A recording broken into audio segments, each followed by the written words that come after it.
ሞቷል፣ ለኦንጀሱም ሞቷል፣ ለፍቅርሲዝም ሞቷል፣ ለሁሉም ሞቷል ክርስቶስ። ኦኬ አሁን ከዚህ በኋላ የዘላለም ሕይወት ይገኘው እንዴት ነው ሲባል ያንን አምነው ተቀበሉ።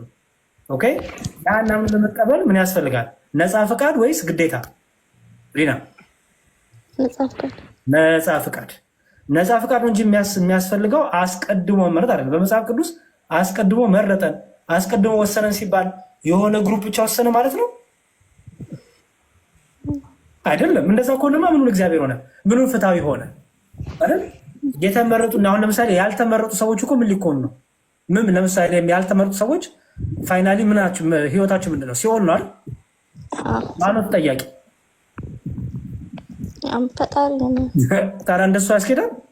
አያስኬድም። ፈጣሪ ራሱ እንዳይድኑ አድርጎ መርጦ ፈጣሪ ራሱ ከማይድኑት ወገን አድርጎ ፈጣሪ ራሱ እነሱን ሳይሞትላቸው ለሌሎቹ ሞቶ እነሱን ትቷቸው ከዛ በኋላ በዳግም ምጽአት ላይ ዓለም ፍርድ ቀን ላይ ሲኦል ግቡ ምን ባረጉ እንዴ? አይሽ ምክንያት የለም ነፃ ፍቃድ ስላለም ማለት ነው። ስለዚህ እኛ ይሄ ሊሚትድ አቶንመንት ክርስቶስ የሞተው ለተወሰነ ግሩፖች ብቻ ነው የሚለውን አንደኛው የፕሮቴስታንት ክንፍ ያለውን ትምህርት እኛ ፐርሰናል አንቀበልም። ግን ክርስቶስ ሁሉን ያውቃል። ክርስቶስ ሁሉ እግዚአብሔር ከእርሱ የተሰወረ አንዳች ነገር የለም። ኦኬ ለምሳሌ ሜላ መሰለሽ እዚህ እንደ መጽሐፍ ቅዱስ ስለወጣልሽ ብዙ ጊዜ ለፕሪዴስቲኔሽን ይጠቅሳል። በተለይ ሙስሊሞች ጋር ስንወያይ ይህ ጥቅስ ይጠቀሳል።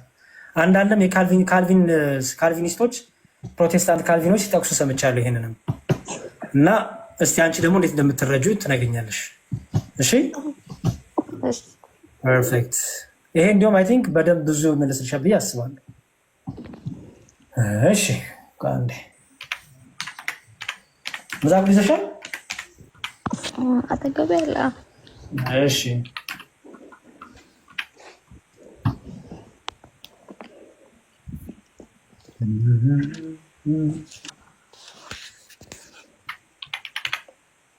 እሺ ኦሪት ዘጸአት ምዕራፍ 8 ቁጥር 32 ላይ ኦሪት ዘጸአት ምዕራፍ 8 ቁጥር 32 ምዕራፍ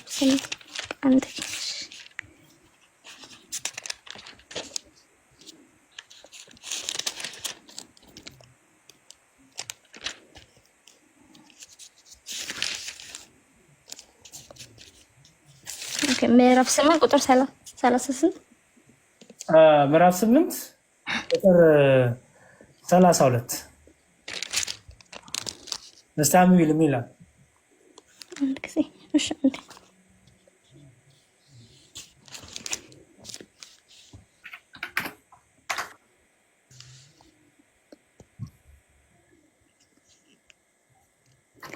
ፈርዖንም የሚለው ነው።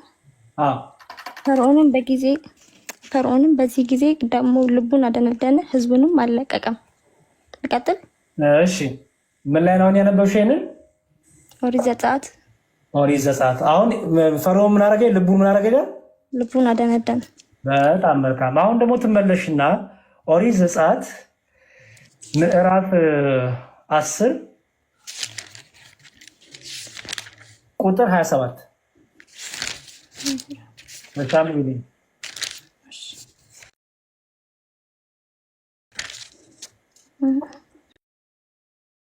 ምዕራፍ 10 ቁጥር ስንት? 27 ምን ይላል?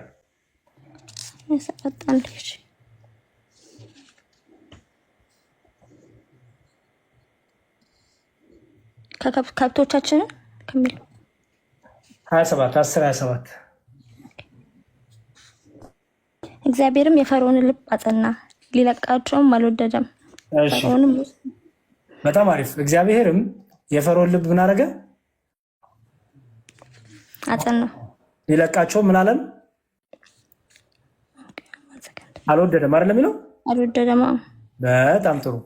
ፈርዖን ልቡን ለማጽናቱ ተጠያቂ ማን ነው ብትባይ መልስሽ ምንድን ነው? እግዚአብሔር። ስለዚህ ፈርዖን መልቀቅ የለበትም አይደል? ህዝቡን የራሱ ነፃ ፈቃዱ ስላልሆነ ነፃ ፈቃዱ ጋር እንዳመቸኝ ንባቡን ብቻ አንብበን ይሄን ንባብ ይዘሽ ፈርዖንም እግዚአብሔርም የፈርዖን ልብ አጸና፣ የእስራኤል ልጆችም አልለቀቀም ይላል አይደል? እሺ እዛው ዘጸአት 1-2 ደግሞ አንብቢልኝ ይላል። እዛው ዘጸአት 10 ላይ ከፍ ብለሽ ቁጥር 1-2 አንብቢልኝ። እግዚአብሔርም ሙሴን እንዲህ ብሎ ተናገረው፣ ወደ ፈርዖን ግባ፣ እኔና የፈርዖንን የሹሞችን ልብ አጽንቼልሃለሁና። እሺ የፈርዖንን ልብ አጽንቼልሃለሁ። እሺ አሁን ፈርዖን በዚህ ንባብ ይሄን ንባብ ይዞ አንድ ሰው ፈርዖን ምን ያርግ? ፈርዖን እኮ ህዝቡን እንዳይለቅ ልቡን ያደነደነ የወሰነበት ማን ነው ይላሉ? ማን ይላሉ? እግዚአብሔር ነው ይላሉ። እግዚአብሔር አይደለም? እሺ ፈርዖን ግን ከ11 መቅሰፍት ቤቱ መጥቷል። ታውቂያለሽ አይደለም? በ11ኛው መቶ በክር ከግብፅ ካሉት ሰዎች ጠቅላላ የመጀመሪያ የበኩር ልጆቻቸው እንስሳቶቻቸው ሁሉ መልአከ ሞት መጥቶ ሲወስድባቸው ፈርዖን ያን ጊዜ ህዝቡን ያዘው ወይስ ለቀቀ? ለቋል። እሺ ፈርዖን ሲለቅ ማኑ እንዲለቅ ያደርገው? አሁን እዚህ ጋር እግዚአብሔር ልቡን አጸና ሲባል ፈርዖን እምቢ እንዲል አደረገው ማለት ነው አይደለም? አይሹ አሁን ይሄ ለፕሪዴስቲኔሽን የሚጠቀስ ነው ስታዩ ንባቡ ይመስላል። ምክንያቱም ፕሪዴስቲኔሽን ላይ ሰዎች ኢሪዚስቲብል ግሬስ ስላለ ሊቋቋሙት የማይችሉት ጸጋ ስላለ አይደል የሚፈልጉትን ሳይሆን የማይፈልጉት ነው የሚያደርጉት፣ ወይም እግዚአብሔር የሚፈልገው ነው የሚያደርጉት። ተረዳሽ? ኢሪዚስቲብል ግሬስ ማለት የማይቋቋሙት ጸጋ አይደለም የሚለው። የማይቋቋሙት ጸጋ ያለበት ምክንያት ምንድን ነው? አንቺ እምቢ ማለታችን ማለት ነው ባጭሩ አይደለም። አንቺ ነፃ ፍቃድ ኖሮሽ እምቢ ማለታችን ነፃ ፍቃድ የሚለሽም አትቋቋሚም። ስለዚህ ተመርጠሻል። የማቋቋሙ ጸጋ ይመጣል። ከዛ ምን ያደርጋል? ያለ አንቺ ፍቃድ ወይም የአንቺ ዊሊንግነስ በሌለበት አትቋቋሚው እሺ እንድታደርግሻል ማለት ነው አይደል? ኦኬ እዚህ ጋር አሁን ኢሪዚስቲብል ግሬስ ጊቪንግ ሴንስ ይመስላል አይደለ? ኦኬ ለምሳሌ እግዚአብሔርን ካላወቅሽ አስተውይ። እግዚአብሔርን አልሰማም ካልሽ እግዚአብሔር ለማይረባ አእምሮ አሳልፎ አይሰጥሽም? ይሰጣል። የዛን ሰዓት ወደ ንስሐ ነው የምትመለሸው ወይስ የባሰ እየደነደንሽ ነው የምትመጪው? የባሰ እየደነደንሽ። ምክንያቱም ለማይረባ አእምሮ አሳልፎ ሰጣቸው ስለሚላል። ከመስጠቱ በፊት ግን እግዚአብሔር ምን ያደርጋል? ይታገሳል አይደል? ይታገሳል። ልጠፋ ያለች ከተማ ነጋሪ ቢጎሰንባትም አልሰማም እንደሚል እግዚአብሔር ይታገስና አልሰማ ካልሽ ምን ያደርጋል? እግዚአብሔር ለማይረባ አእምሮ አሳልፎ ይሰጣል። የዛን ሰዓት ተመልሰሽ ንስሐ መግባት አትችይም። ገባሽ? አንቺ የፈቀድሽውን የፈቃድሽን አሳልፎ ለፈቃድ ይሰጥሻል ማለት ነው ባጭሩ። ገባሽ? ያደርገው እንደዛ ነው ባጭሩ። ለፈቃዱ አሳልፎ ሰጠው፣ ለማይረባ አእምሮ አሳልፎ ሰጠው። ስለዚህ ልቡን እግዚአብሔር አደነደነበት ሲባል ገባሽ ማለት እንደሆነ ለፈቃዱ አሳልፎ ሰጠው ነው። ገባሽ? ፈርዖን እብሪተኛ ነው፣ ትዕቢተኛ ነው። ኦኬ እግዚአብሔርን ሊገዳደር የሚል እኔ እግዚአብሔር ነኝ የሚል እኔ አምላክ ነኝ የሚል ከእኔ ውጭ አምላክ የለም የሚል እንደኔ አምላክ ማን ነው የሚል ማን ነው? ፈርዖን ነው። ስለዚህ እግዚአብሔር አስቀድሞ በብዙ ነገር ነግሮት ፈርዖን ግን አልሰማ ብለዋል። ስለዚህ እግዚአብሔር የፈርዖን ልብ ምን አደረገ ማለት ነው? አጸና ማለት እንዳይመለስ በቃ ወሰነበት ማለት ነው አይደለም። ለፈርዖን ለራሱ ለገዛ ፈቃዱ ምን አደረገው? አሳልፎ ሰጠው ማለት ነው። ለምሳሌ አንድ ነገር ደግሞ ልጨምርልሽ። ለምሳሌ እኔ በዝሙት ስጨማለቅ ዝሙትን ህይወት ያደርጌ ዝሙት እየጣፈጠኝ እማልጸጸት ሆኜ ነው የምልሽ። ዝሙት እየጣፈጠኝ በዝሙት መስራቴ ደረቴን ነፍቼ የሚወድ በሆን እግዚአብሔር ልቤን ካደነደንኩበት ለዝሙቱ ፍቃድ አሳልፎ አይሰጠኝም? ይሰጠኛል። ስለዚህ እግዚአብሔር ለማይረባ አእምሮ አሳልፎ ሰጣቸው የተባሉ ሰዎች እነማን ናቸው? በመጽሐፍ ቅዱስ እግዚአብሔርን ላልሰሙት አይደለ? አዎ። እንዲሁም መጽሐፍ ቅዱስ አንገቱን ላደነደነ ሳይሰበር አይቀርም አይደል የሚለው? አንገቱን ላደነደነ ሳይሰበር አይቀርም ማለት ነው። ሲነገሩ ያልሰማ ማለት ነው። ልቡ ያልተመለሰ ማለት ነው። ስለዚህ ምን ይሆናል? ይሰበራል እስካልተመለሰ። ለፈቃዱ አሳልፎ ይሰጠዋል ማለት ነው። ተረዳሽ? ፈርዖንም እንደዛ ነው። ለትዕቢቱ እግዚአብሔር አሳልፈው ሰጠው። ለትዕቢቱ እግዚአብሔር አሳልፎ ሰጠው። ከዛ በኋላ በትዕቢቱ ምን አለ? እየበረታ እየጸና ሄደ። መጨረሻ ላይ ግን ልክ በልጁ ሞት ሲመጣበት ህዝቡን ለቀቀ አይደለ? ገባሻው? ሊሚትድ አቶንመንት እኛ ይሄ የፕሮቴስታንት የካልቪን ትምህርት አንቀበልም። አንደኛ ክርስቶስ የዓለም ቤዛ ነው ብሎ አያምኑ ፕሮቴስታንቶች። የፕሮቴስታንቱ የካልቪን ግሩፕ ክርስቶስ የዓለም ቤዛ ነው ብለው አያምኑ። ምክንያቱም የዓለም ቤዛ በሚለው ንግግር ውስጥ ምን አለ? ለሙስሊሙም ሞቷል፣ ለፕሮቴስታንቱም ሞቷል፣ ለኦርቶዶክሱ ሞቷል፣ ለዳነውም ላልዳነውም ሞቷል። ልዩነቱ አሁን ያልሞተለት ሳይኖር ሳይሆን ያ የሞተለትን መቀበል ነው ልዩነት ያመጣው። ገባሻል? አሁን ከዚህ በኋላ አንድ ሰው የሚጠየቀው ክርስቶስ ስላልሞተለት አይደለም ነው አይደለም፣ ስላላመነ በክርስቶስ ቤዛነት። ስለዚህ የፕሮቴስታንቱ ካልቪን የሚባለው ግሩፕ በምን አያምንም? በክርስቶስ የዓለም ቤዛነት አያምንም። ባለፈው ድንግል ማርያም የዓለም ቤዛ ትባለች አትባልም ሲሉ ሳቄ እየመጣ ነበር። ምክንያቱም በእነሱ ቤት ዋናው ርዕስ ኢየሱስ ክርስቶስ የዓለም ቤዛ አይደለም። በፕሮቴስታንቱ በካልቪን ቤት አየሽ፣ የዓለም ቤዛ አይደለም። ስለዚህ የዓለም ቤዛ ስላልሆነ ለተመረጡ ነው የሞተው። እነዚያ የተመረጡት ናቸው የሚድኑት። ደግሞ የሚገርመው ነገር እነዚህ የተመረጡት ደግሞ መዳናቸውን አያጡትም። ይህን ታውቂያለሽ። ይህን ትምህርትም እዛ ውስጥ እንዳለ ይህን ትምህርት ወደዚህ ያመጣ ሰው መዳኑን ደግሞ አያጣው። ይሄ ሊሚትድ አቶንመንት ሬጂስተር ግሬስ እና ከዛ ፕሬዘርቫንስ ኦፍ ሴንትስ የሚላለ አይደል? ፕሬዘርቫንስ ኦፍ ሴንትስ እሱ ነው። ምን ይላል? ዊ አር ሶ ሴኪር ኢን ክራይስት ዛት ዊ ካንናት ፎል አዌይ ይላል። ያሹ በቃ አናጣው፣ መዳናችንን አናጣው በተአምር። በምንም ኃጢአት እንደቅ፣ በምንም ነገር ውስጥ እንደቅ አናጣው። አንክድም ክርስቶስንም። ምክንያቱም ኦልሬዲ ምርጫው ራሱ ኦልሬዲ ልምድና የመረጠን ባዮች ናቸው። ልምድና የተመረጠው ባዮች ናቸው። አይ መዳናችን እናጣውለን ካሉ አስቀድሞ ለመዳን ተመርጠና የሚለው ትምህርት ይዛባል አይደል? ስለዚህ የካልቪን ትምህርት ጠቅላላ አጋንንታዊ ትምህርት ነው። ይሄ የፕሮቴስታንቱ አንዱ ክንፍ ነው፣ ካልቪን የሚባለው ማለት ነው። እነ ቃልዮት፣ እነ መሰረተ ክርስቶስ፣ እነ መካነ ኢየሱስ ልዩ ልዩ የራሳቸው ነገር አላቸው። ቴንክ ዩ ያሬድ፣ አመሰግናለሁ። ይቅርታ ከርዕስ ስር አስወጣው። ችግር የለውም። እንዲሁም ከታች የጻፉ ነው ሮሜ 9 ላይ ኤሳውን ስለ ያዕቆብና ስለ ኤሳው የተናገረበት አለ አይደለ? ያዕቆብን ወደድኩ አይደል? ኦኬ። እሱን እንዴት ነው የምትረጂው? አሁን ብዙ ጊዜ ካልቪኖችም ይጠቅሱታል፣ ኢቭን ሙስሊሞችም ይጠቅሱታል። ይሄንን መቼም ክርስቲያን ሙስሊም አይደለም እንደ ክርስቲያን መጽሐፍ የሚተረጉመው የኤሳው ኤሳውን ጠላው ሲል ጌታ ምን ማለቱ ነው? መረጥኩ ሲል አስቀድሞ መርጧል ማለት ነው። በቃ ለመጥላት አስቀድሞ እንኳን ሲጀመር እግዚአብሔር ባህሪው እንደዚህ ነው።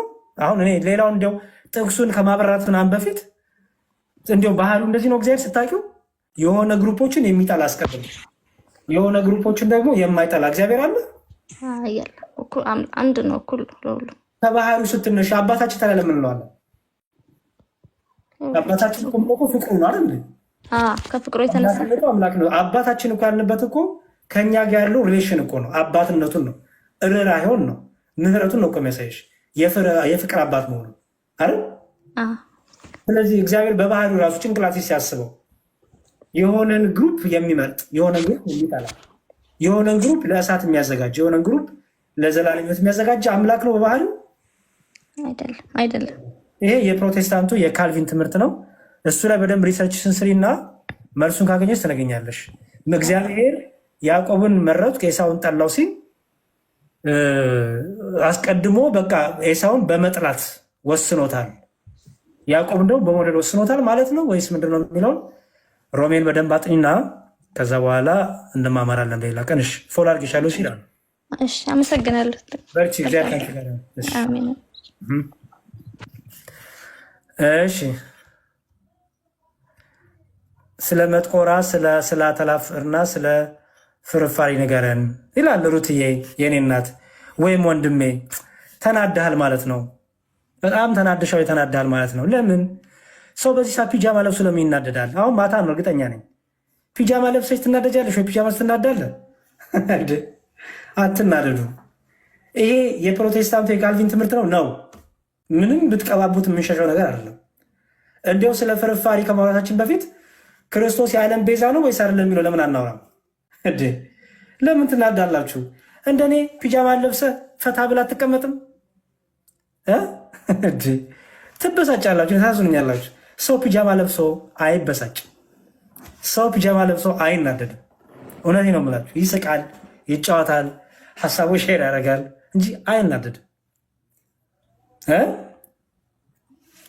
እሺ ይኸው ነው እንግዲህ። ጴንጤዎች ካላችሁ አንጎ ጻፉና ግቡ። እንዲሁም ከፕሮቴስታንቶች ጋር ክርስቶስ የዓለም ቤዛ ነው አይደለም የሚለው መናገር አለብኝ። እንዲሁም ዛሬ ርዕሴ እሱ ነው። እንዲሁም ርዕሴ እሱ ነው። ባይዘወይ ክርስቶስ የዓለም ቤዛ ነው ወይስ አይደለም? ምክንያቱም የእናንተው ጴንጤ የሆኑ ካልቪኖች ክርስቶስ የዓለም ቤዛ አይደለም ብሎ ያምናሉ። መድኃኔዓለም አይባልም ብሎ ያምናሉ። ስለዚህ ክርስቶስ የዓለም ቤዛ ነው ወይስ አይደለም? ግቡ እናስረዱኝ። ክርስቶስ የዓለም ቤዛ ነው ወይስ አይደለም? ሰላም፣ እንዴት አመሸ? እግዚአብሔር ይመስገን ሰላም ነው። እግዚአብሔር ይመስገን። በመጀመሪያ ይቅርታ ልጠይቅ። ችግር የለውም። ማን ልበል? እኔ ቪቼንዞ። እኔ ፕሮቴስታንት አይደለሁም። የገባሁትኝ ሁሌ ስፈልግ ስለነበረ እና አንድ አካባቢ ስለምንኖር ብዙ ጥያቄዎች ለአንተ አሉኝ። መጽሐፍት ምናምን ብዋስ ደስ ይለኛል እና ቴክስት ባረግልን ቁጥሬን የሆነ ጊዜ ላይ ተገናኝተን ላይ ብናወራ ደስ ይለኛል። እሺ ፎሎ አድርጌያለሁ። ቁጥሬን አስቀምጥልኝና እደውልልሃለሁ። መልካም፣ ቁጥሬን አሁን አስቀምጥልሃለሁ። እግዚአብሔር ይስጥልኝ። አሜን አሜን።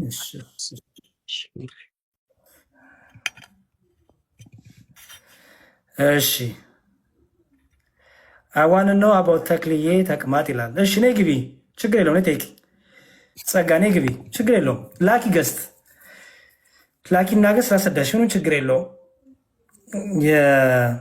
ስለ ተክለ ሃይማኖት ተቅማጥ ማወቅ እፈልጋለሁ። ችግር የለውም።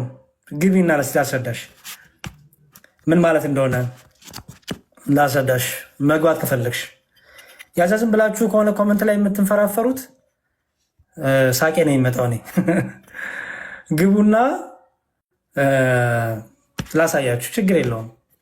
ወይ ጉድ! እኔ እኮ ወይ አትገቡ ዝም ብሎ ብቻ የተነገራችሁን ይዛችሁ በቃ የሆነ ነገር ይዛችሁ ነው ሆይ ሆይ የምትሉት። ግቡና መጽሐፉን ገልጠን እኔ በዛውም ስትገቡ ግን ኢየሱስ ክርስቶስ የዓለም ቤዛ ወይስ ለሆኑ ለተመረጡት ብቻ የሞተ የሚለውንም በዛው መልስ ፈልጋለሁ ከእናንተ። ግቡ፣ ችግር የለውም። አይ ካልገባችሁማ አንመልስም። ግቡና በዛውም ፏን እንላለን አብረን ፉንፉን እንላለን አብረን። ግቡና ክርስቶስ የዓለም ቤዛ ወይስ ለተመረጡት ብቻ የሞተ አስቀድሞ በገሃነም የሚጥላቸውን የወሰነ ወይስ ሌላ? እና እስቲ ግቡ። ካልሆነ ዝም ብላችሁ ኮመንት ላይ የምጽፉ ከሆነ ምን ጥቅም አለው? እህቶቼና ወንድሞች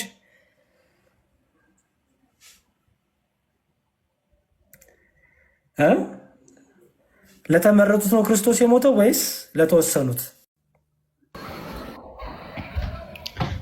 ሄሎ፣ እሺ፣ ሰላም አለን። አስጠንከኝ በእውቀት አንዴ ቆይ ስሚ፣ በጣም አንዴ ስሚኝ ፕሊዝ። ያስገባሽ እኮ ላውራሽ አይደል? አዎ። ስለዚህ በእውቀት ታወሪኛለሽ ብዬ አስባለሁ። ሆፎይ ሳትጮሂ ጠይቄክ ነው አልኩ። አንዴ ስሚ እሺ። ምን ታደርጊ መሰለሽ? ቪዲዮሽን ትከፍቺና ጥያቄሽን አሳይኝና አይ ቲንክ ስለ ተክለ ሃይማኖት ተቋት አስረዳኝ ነሽ አይደል? ስለ አተላ፣ ስለ ፍርፋሪ፣ ስለ ታቦት፣ ስለ ቤዛ፣ ስለ ክርስቶስ ሰምራ። ኧረ ሩት ቪዲዮ አልከፍትም። ለምንድን የምከፍተው? ልታስደግም ነው ሳይሰራ? ኖ ጥያቄ ነው። መጽሐፉን ቆይ ሩት አለ የለም። ትልቅ ሰው እናውራ እሺ። አለ የለም። አትመልስም። አይ በቃ ስታድጊ ነይ፣ አደግ ስትይ ነይ፣ አደግ ስትይ ብስል ስትይ ነይ ያለው አንድ 4 ዓመት ሆነኝ ቲክቶክ ላይ ሆፕፉሊ ከዚህ በኋላ እቆያለሁ ብያለሁ። ስለዚህ ልክ ስትበሲ ስታድጊ እና እናወራለን። እሺ ሩትዬ በርቺ። እስከዛ ለማድረግ ለአእምሮ እድገት ለሰውነት እድገት የሚመቹን ቫይታሚኖች ውሰጂ። በጣም አሪፍ ነው እሱ። እሺ በእውቀት የምታወሩ ግቡ። አይደው ችግር የለውም። በእውቀት የምታወሩ ይሄ ነው የምትሉ ሰዎች ለሲ ግቡ። ዝም ብሎ የተነገራችሁን ይዛችሁ ሳይሆን ረጋ ብላችሁ ይሄ በዚህ ነው ይሄ በዚህ ነው ብላችሁ አስረዱኝ። ጥያቄ ጠይቃሽ ችግር የለውም ደስ ይለኛል። ግን ቅድም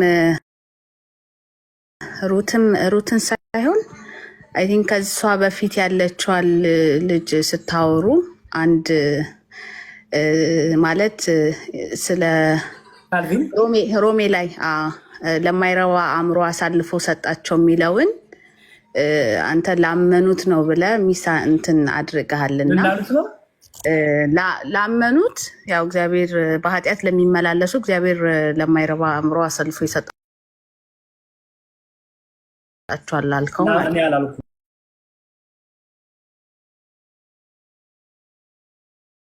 አይገርም? አልሰማሽኝ? ያልኩት ምንድን ነው?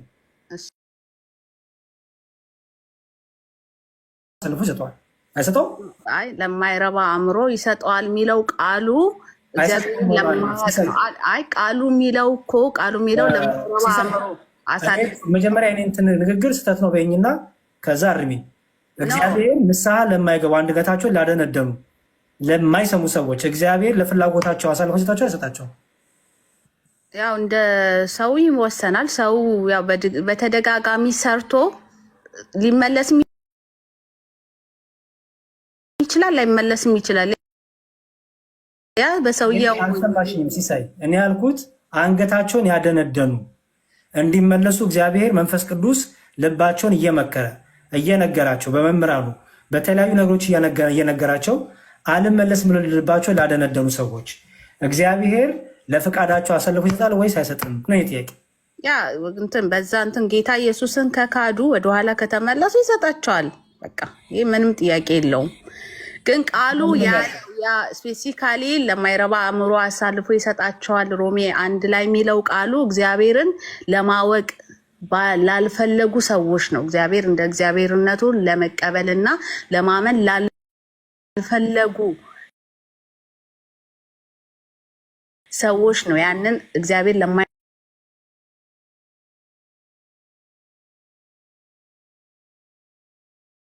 አእምሮ የሚሰጣቸው እንጂ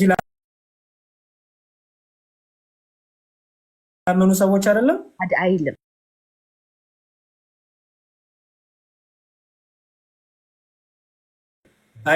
አይልም። እሺ መልካም። ያላመኑ ሰዎች እግዚአብሔር ለማይረባ አእምሮ አሳልፎ ከሰጣቸው ምኑን ታዲያ ንስሐ እንዲገቡ ረዳቸው እግዚአብሔር? ኖ ንስሐ እኮ መጀመሪያ በኢየሱስ ክርስቶስ እንትን አምኖ ነው ንስሐ የሚገባው አይደል? ድነት እኮ ጥያቄ ወደ ማመን የመጡ ሰዎች የእግዚአብሔር እርዳታ ከሌለ የመንፈስ ቅዱስ ቸርነቱ ከሌለ የሚያግዛቸው መንፈስ ቅዱስ ከሌለ አሁን መንፈስ ቅዱስን ያታላሉ መንፈስ ቅዱስን አይሰውም እንዳንል ወደ ማመን አልመጡም አይደል ሲሳይ? በጣም ጥሩ። እነዚህ ሰዎች እግዚአብሔር ሳይረዳቸው ቀርቶ እንዳይረዳቸው ካረጋቸው ለአእምሯቸው ለልቦናቸው አእምሮ አሳልፈው ከሰጣቸው ምን ረዳቸው? መጀመሪያ እኮ የሚረዱት በኢየሱስ ክርስቶስ ሲያምኑ ነው። ካመኑ በኋላ መንፈስ ቅዱስም እግዚአብሔር የሚረዳቸው። እግዚአብሔርን ክርስቶስን እንዲያምኑ አይረዱም እንዴ? አይ ሰው መጀመሪያ ያን የምንሰራው እኛ እኮ ነን። እኔ እናንተ ለምሳሌ ወንጌልን የተቀበልን ሰዎች ስለ ኢየሱስ እንሰብካለን። ሐዋርያቶቹ ወንጌልን ስበኩ እኮ ያለው እግዚአብሔር ስለማይረዳ አይደለም፣ ወንጌል እንዲሰሙ ነው። ከዘርን ስለ ዘርም ይናገራል። አንተ ግን ጠይቀሽ አሁን በማስረጃ እናውራ። እነሆ በደጅ ቆሜ በርን አንኳኳለሁ፣ ማንም ቢከፍትልኝ ወደ እርሱ እገባለሁ ይላል አይደል? የማን በር ነው የሚንኳኳው? እኮ የሰው በር ነው። ያንን በቃ ያመኑ ያላመኑ ኖ ያላ እኮ ቃሉ ነው። አሁን እኮ እኔ ስለ ቃሉ አልጠየኩሽም። የሚንኳኳ በር ልብ የማን ነው? የሰው ያላመነ ሰው ነው። ግን በጣም ጎበዝ። ለምንድን ነው የምታንኳኳው? ኢየሱስ መጥቶ እኮ አያንኳኳም። ይሰስምኛል። ኦኬ ክርስቶስ መጥቶ በሩን ሲያንኳኳ ይሄ የሚከፍተው ነፃ ፍቃድ አለው አይደል? አለው። ነፃ ፍቃዱን ተጠቅሞ በሩን ይከፍታል አይደል? ያ ነፃ ፍቃዱን ግን እንዲያስተውለው እንዲጠቀመው መንፈስ ቅዱስ ያግዘዋል? አያግዘውም? አያግዘውም። ኧረ ተይ።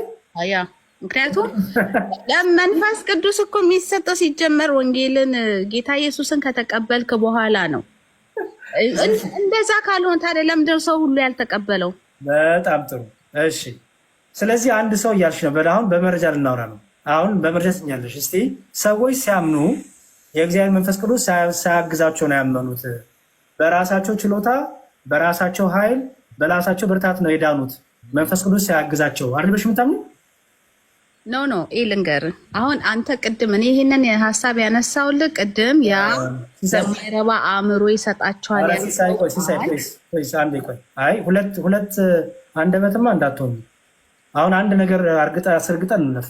ሰዎች ወደ መዳን ሲመጡ መንፈስ ቅዱስ ያግዛቸዋል አያግዛቸውም? ያው የልባቸው ሁኔታ ነው የሚወስነው። ለምሳሌ ስለ ዘር ያወራው ቃል አለ አይደል? በተለያየ ቦታ ላይ ዘር ዘራል። ከዛም በኋላ በእሾክ ላይ የተዘራ አልበቀለም፣ በድንጋይ መካከል የተዘራው አልበቀለም። የበቀለው ቤት በጥሩ አፈር ባለበት ላይ ነው የበቀለው አይደል? ስለዚህ ዋና መሬቱ ይወስናል። አልበቀለም። ሪሊ እውነትሽ ነው። አዎ በእሾሃማ በቅሎ አይደለ እንደ እሾህ ያዘው። አይ ስለ መጽሐፍ ቅዱሱ ስለሚለው ነው የሚለው። በቅሎ እኮ ነው የሚለው፣ ሳይበቅል አይደለም እሾህ ያዘው የሚለው። እሾህ ነቀ የተባለው እኮ የበቀለው ነው። ያው ታተን ብሏል። የሚያወራውን ሰው ወይ ንገሪኝ። በቅሏል ግን ይልሻል። ሲሳይ ተረጋጊና ይኸውልሽ፣ ለእኔ መልስ ለመለስ ስለምቸኩኝ ነው የምትዩን በደንብ አስተያየት አለ። እነዚህ አራቱ መሬቶች ታሉት ይሄ መንገድ ዳር የወደቀው አራቱም በቅለዋል። ባይዘው እሱን ታውቂያለሽ እንደበቀለ ያ ቅድም አልበቀሉም ብለሽ ነበር አረምሽው። ያው ማለት መብቀል ታዲያ በትክክለኛው እኮ ፍሬ ማፍራት የቻለው በትክክለኛው ቦታ ላይ የተዘራው ነው። ለምን በቀለ? የተዘራው ለምን በቀለ? አራቱም አብቅለዋል። ለምን በቀሉ? እሱ ሌላ እንትን እኮ ነው። አሁን ሌላ እንትን ነው አይባልም። ፍችልኝ። ቅድም ምሳሌ አልበቀለም ብለሽ ነበር። አራቱም ኦልሬዲ በቀል ጀምረዋል። ለምን አራቱም በቀሉ? እሱ ምሳሌ ነው። ግን ዋናው ፍሬ ማፍራት በጥሩ ሲሳይ መልሼ ለምን አራቱም አበቀሉ? እንግዲህ ቦታውን ማየት እኮ ነው ለምን እንዳበቀሉ። እስኪ ጥቅሱን ታነቢዋለሽ? አንተ ታውና አንተ አንብበው። እኔ መጽሐፍ ቅዱስ ያው አጠገብሽ እኮ ሰው አለ። የሆነ የባልሽ የአባትሽ ድምፅ ይሰማል ወይ ወንድምሽ? እሱን አንብብልን። የሆነ ድምፅ ይሰማኛል። አይ ስልክ ስለሌለኝ ነው። ስልኬን ልጄ ስልኩን እያየች ቅዱስ ቤታችሁ የለም? እሺ ላውጣሽ ላንብብልሽ። ችግር የለውም። እሺ አጠገብሽ አሉ። ስለምን አነብልሽም እኮ የለም መጽሐፍ ቅዱስ ርቆታን ያለው ብዬ ነው። እሺ ላንብብልሽ። ችግር የለውም። ሉቃስ ወንጌል ነው። ሉቃስ ወንጌል ምዕራፍ 8 ላይ ነው ያለው። ኦኬ እንደውም ላዙርና አብረሽ ታነቢያለሽ። ኦኬ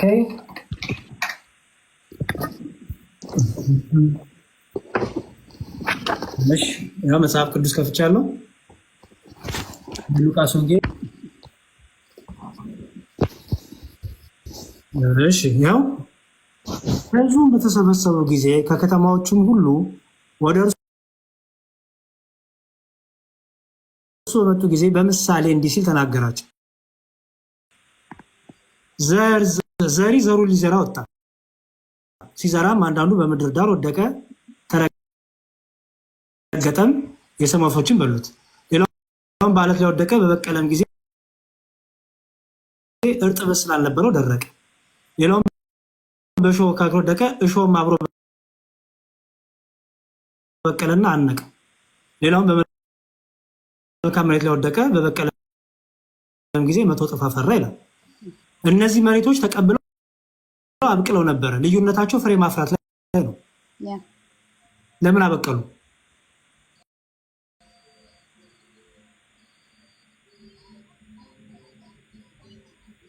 እስኪ እንደገና አንብበው። እሺ የሉቃስ ወንጌል ምዕራፍ 8 ዘሪ ዘሩ ሊዘራ ወጣ። ሲዘራም አንዳንዱ በመንገድ ዳር ወደቀ፣ ተረገጠም፣ የሰማይ ወፎችም በሉት። ሌላውም በዓለት ላይ ወደቀ፣ በበቀለም ጊዜ እርጥበት ስላልነበረው ደረቀ። ሌላውም በእሾህ መካከል ወደቀ፣ እሾህም አብሮ በቀለና አነቀው። ሌላውም በመልካም መሬት ላይ ወደቀ፣ በበቀለም ጊዜ 100 እጥፍ አፈራ ይላል። የሚገርምሽ ነገር እንዲሁም ቃሉ ይፍታው ይፍታልሽ ራሱ ክርስቶስ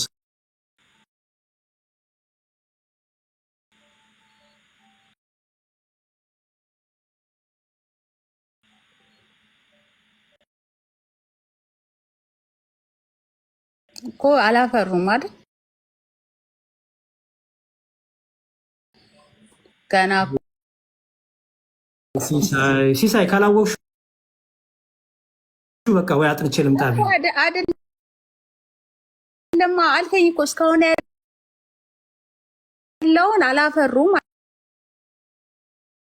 አልክ አይደል? ምክንያታቸውን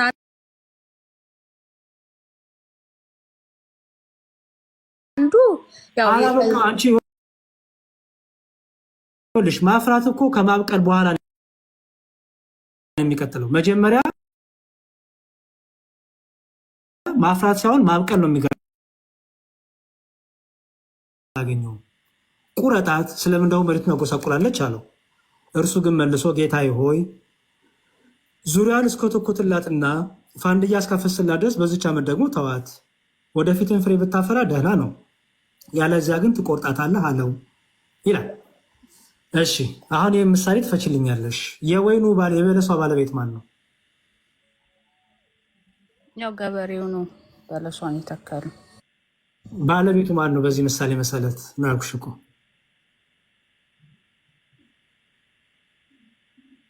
ክርስቶስ ነው ሰራተኛ እግዚአብሔር አይደለ? የበለሱ ባለቤት መልካም። በለስ ደግሞ የተባለው ማን ነው? ፍሬ የሚጠበቅበት ማን ነው?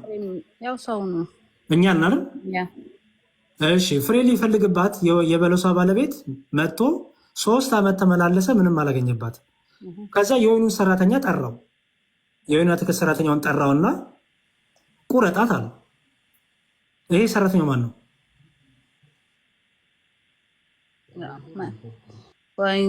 መንፈስ ቅዱስም ወንጌል የሚሰብክም ሰው ሊሆን ይችላል። ቁረጣት ተብሎ የሚታዘዘው መንፈስ ቅዱስ ነው እኮ። አይ እንደ ምሳሌ እኮ ነው እኮ ቁረጣት ተብሎ የሚታዘዘው። መቁረጥ ማለት ታውቂያለሽ ምን እንደሆነ አይደለ? መቁረጥ ማለት ከእንትኑ ላይ ራሱ ከግንዱ ላይ ራሱ ማላቀቅ ነው። ስለዚህ ቁረጣት እኔ የምለው ከጀርባሽ ያለው ሰው ለምን አይመልስም? ሀሳብሽ እኮ ተበታትኗል አንቺ። የወይን አትክልት ሰራተኛውንም ቁረጣት አለው። ከዛ በኋላ ቁረጣት ሲለው ምን አለ መሰለሽ? የወይን አትክልት ሰራተኛው ጌታዬ ሆይ ዙሪያውን እስከጠቁጥላትና ፋንድያ እስካፈስላት ድረስ በዚች ዓመት ደግሞ ተዋት አለው። ይሄ የወይን አትክልት ሰራተኛ የወይኑን ባለቤት እግዚአብሔርን ተዋት ብሎ የለመነው ማን ነው? አይ ማን ነው ንገረኝ እስኪ። ማለት አንቺ ንገረኝ። ይሄ እኮ አንቺ ያመጣው ጥያቄ ነው እኮ። የወይኑ ባለቤት እግዚአብሔር ነው። ስለዚህ የወይኑ አትክልተኛው ሰራተኛው ማን ነው? እስኪ ንገረኝ አንተ። ይሄ እኮ አንቺ ያመጣው ጥያቄ ነው እህቴ። አይ አንተ መልሰው እስኪ። እኔ ማን መልሰውም እየጠየኩሽ ነው። አንቺ ካልሆነ ጠይቀሽ ፓስተርሽን ጠይቀሽ ትነግሪኛለሽ። በይላቀ ማን ይመስልሻል? ወይስ ይህን ክፍል አንበብሽ አታውቂም?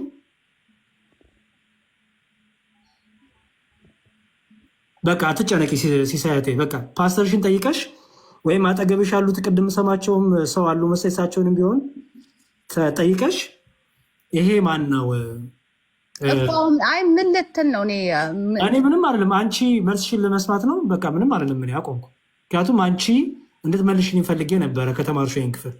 እኔ ምን ልል ነው አይደለም እኮ አሁን የሚያስጨንቀው አንቺ ምን ብለሽ የምትፈቸው ይሄንን ነው። እሺ ንገረኛ ልስማ። አይ እኔ አልነግርሽም። በቃ ጠይቀሽ ነይና ከዚያው በሌላ ቀን ቤቴን ስከፍት መልሱን አግኝቻለሁ በይኝ። የዛን ሰዓት የኔን መልስ የአንቺን መልስ ሼር እናደርጋለን። እሺ እኔ ለሚያስ እኔ ለጠይቀሽ አሁን ደግሞ አንቺ ጠይቂኝ። በተለይ ችግር የለውም። እንደኔ ጥቅስ ሰተሽ ጠይቂኝ ፕሊዝ። ኦኬ በማለት ጥቅስ ሰተሽ መጽሐፍ ቅዱስ ጥቅስ እንደሰተሽን ጠይቂኝ። አይ አይደለም እኔ አሁን በእኔ በማምነው ዙሪያ አይደል እየጠየቀኝ ያለው። እኔ መጽሐፍ ቅዱስ ጥቅስ ሰተሽ ጠይቂኝ። እኔ እንደጠየኩሽ ሪፈር ለማድረግ እንዲመች ለጥያቄውም ለመልሱም ሰውም እንዲጠቀም እኔ እሰጣለሁ ብዙ የመጽሐፍ ቅዱስ ጥቅስ። በቃ አንድ ጥያቄ ከብዙ አንዱን ሰተሽ ጠይቂ። እሺ ስለ ሊቀ ካህን ወይንም ስለ ቤዛ ነው ጠይቀና ያው እንደ መጽሐፍ ቅዱስ ያው ቤዛነትን ያገኘው ወይንም ቤዛ አንድ ሰው ሊሆን የሚችለው ብዙ ደም ማፍሰስ አለበት። ይህ ስርዓት ደግሞ የፈጸመው እንደ መጽሐፍ ቅዱስ ክርስቶስ ነው እና እናንተ ደግሞ ከምን አንጻር ነው ማርያምን ቤዛ ነች? ምክንያቱም እንደ አዲስ ኪዳን አሁን ብሉ ኪዳን ምናምን እንትና ተብላ እንድትለኝ ሳይሆን ያው እንደ አዲስ ኪዳን ቤዛ ምትክ ሊሆን የሚችለው በእኔ ቦታ ሆኖ ስለ እኔ የሚከፈለውን ነገር የከፈለ ነው። ከዛም አንጻር መጽሐፍ ቅዱስ ብዙ ጥቅሶች አሉ። ዕብራውያን አለ፣ ሌላም ቦታ ቤዛነትን ያገኘው ነው በኢየሱስ ክርስቶስ እንደሆነ ይናገራል። እና ከምን አንጻር ነው? እና ከመጽሐፍ ቅዱስ ማርያም ቤዛ የተባለችውን አንድ ጥቅስ ጠቅሰ ንገረኝ። እሺ፣ በመጀመሪያ ቤዛ ማለት በአጭሩ ግዕዝ ነው። እህታለም ግዕዝ ስለሆነ በመጽሐፍ ቅዱስ ላይ ቤዛ የሚለው ትርጉም በአማርኛ ተርጎም ታገኘዋለሽ። ቃል በቃል ቤዛ ተብሎ ተቀምጦ ታገኘዋለሽ። ስለዚህ መጀመሪያ ቤዛ የሚለውን ትርጉም ማወቅ አለብሽ። ቤዛ ማለት ለምሳሌ ኦኬ ኢየሱስ ክርስቶስ አምላክ ነው አይደለ? ሲሳይ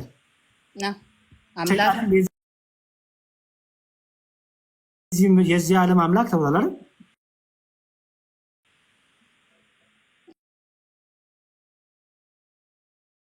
አይ በኢየሱስ እንትን አይደለም የተባለው። እኔ እሱን እንኳን አልጠየኩሽም።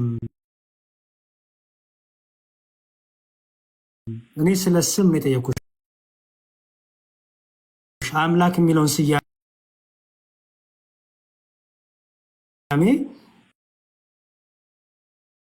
የዚህ ዓለም ናቸው አእምሯቸውን አሳወረን አይሎም ችግር የለውም። እሺ ችግር የለውም ማለት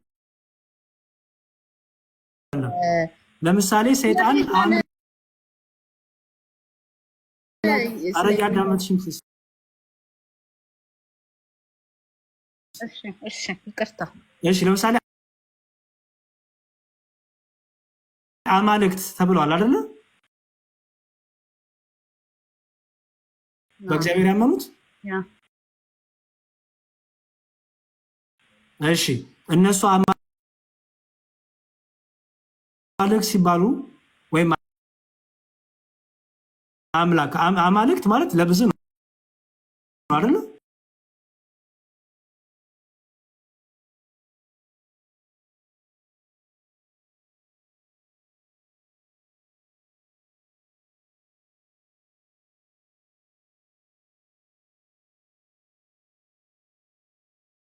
አሁን ስለ ሙሴ በፈር አምላክ አድርጌ ተውኩት።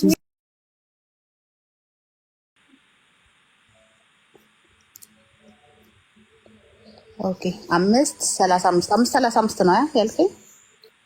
አዎ 7:35 ሶሪ በጣም ችግር የለውም። ኦኬ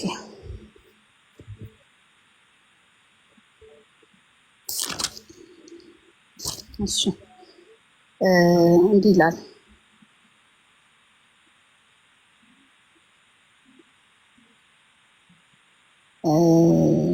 ሹምና ፈራጅ ብሎ ይጀምራል። እንዳየው ምስል አድርጎ የሰራት ዘንድ ሙሴን ተናግሮ እንዳዘዘው የምስክር ድንኳንን ከአባቶቻችን ዘንድ በምድረ በዳ ነበረች።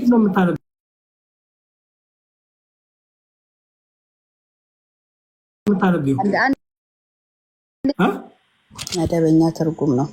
ኦኬ ወይኔ ላንብብልሻ። እኔ እኮ ኮንፊውዝ አደረግሽኝ። እሺ ልሽ እዚህ ጋር እኮ አለልሽ። ኦኬ እንዲህ ይላል ቁጥር 36 ላይ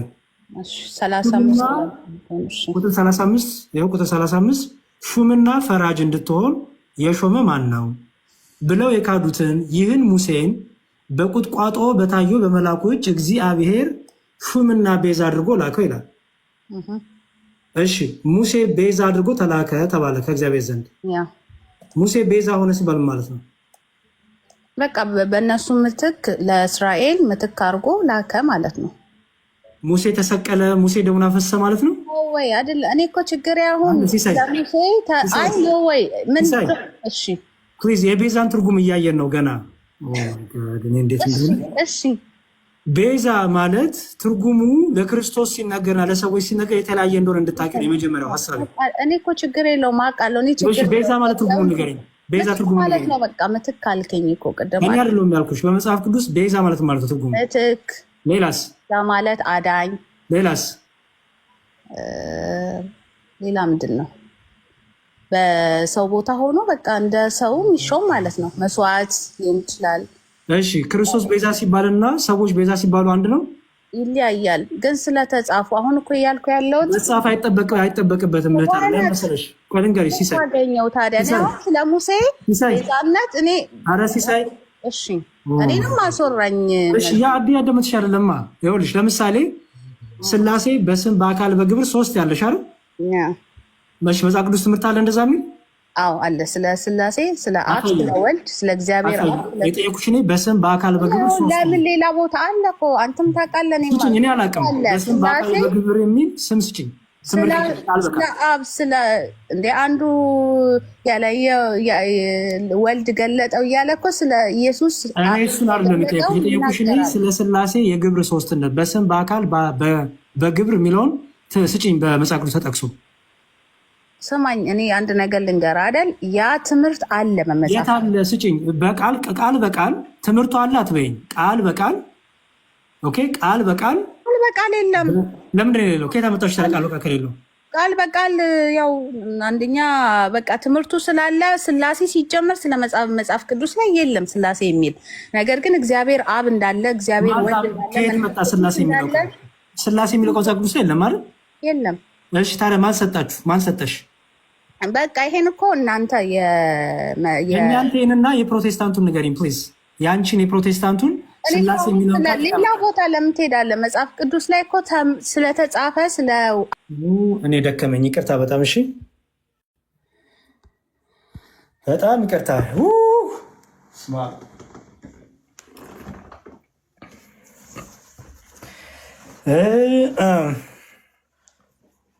እሺ ሌላ ሰው ካለ ይግባ። ኦ ማይ ጋድ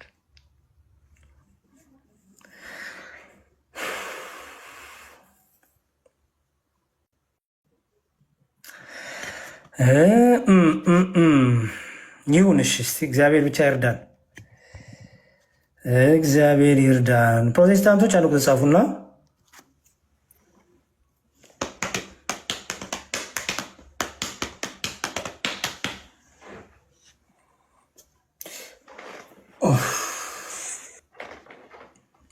እሺ ሰላም ሰላም አቢ ነው የሚለው። ያ ሰላም ላንተ ይሁን ወንድሜ፣ እንዴት ነህ? ሰላም ላንተ ይሁን አለው። ከቤተ እምነት ነህ? ወንጌል አማኝ። ወንጌል አማኝ ቤተ እምነት የለም ወንድሜ። ሙሉ ወንጌል ነህ? ቃለ ሕይወት ነህ? መካነ ኢየሱስ ነህ? አይ ሳቅና ብቻ መልስልኝ ከሳቅ በኋላ። ቃለ ሕይወት ነኝ። ቃለ ሕይወት ነህ? በጣም ጥሩ ጥያቄ ጠይቃሉ። ጥያቄ ጠይቀኛል። እሺ ታንኪ በጣም እሺ። በንጥቀት ታምናለህ? እነጠቃለሁ ብለህ ታምናለህ? እነጠቃለሁ ወሰዳለሁ ብለህ ታምናለህ? አልገባኝም። እንዴት? ራፕቸር የሚባለውን ትምህርት ታውቀዋለህ? ንጥቀት የሚባለውን እንነጠቃለን ትላላችሁ። ያን ያህል እውቀቱ የለኝም። ስለ እነጠቃለሁ ብለህ ታምናለህ? አዎ በጣም ጥሩ። ስለ እሱ አውራኝ፣ ችግር የለውም። እንዴት እንደምትነጠቅ አውራኝ። እሺ ንጥቀት ስትነጠቅ ከዳግም ምጽአት የዓለም መጨረሻ ከመሆኑ በፊት ነው አይደለም?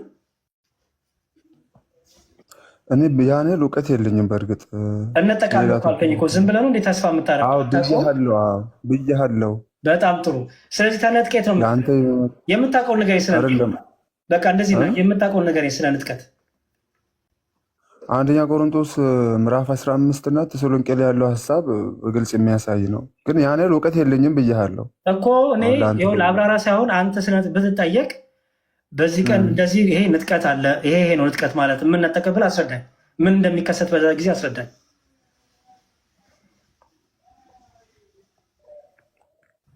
እኔ እንጃ። እኔ አሁን ለአንተ ለመመለስ ማጥናት ወይ ነገር ማድረግ አለብኝ። አሁን ችግር ሌላ ጥያቄ ልቀይር አይደል? ጠይቀኝ። እሺ ማቴዎስ ወንጌል ምዕራፍ 18 ቁጥር 10 ላይ ማቴዎስ ወንጌል ምዕራፍ 18 ቁጥር 10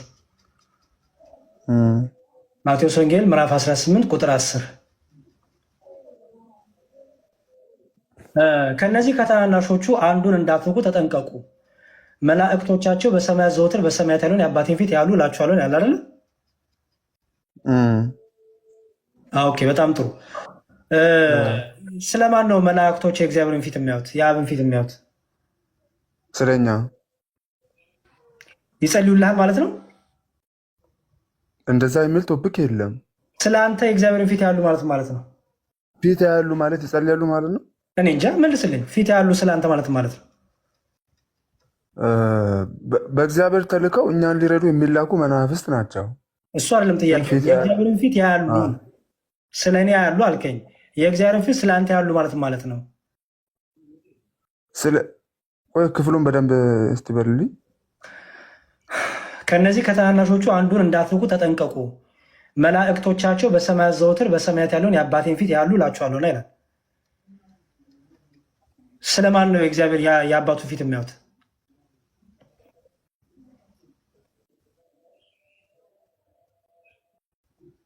ይለፍክ እንቶ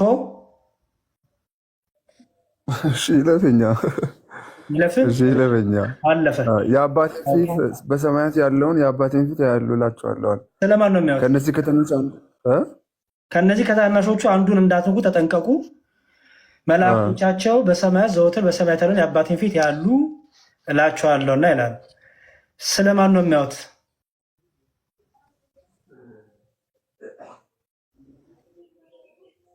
ስለ ታናናሾች።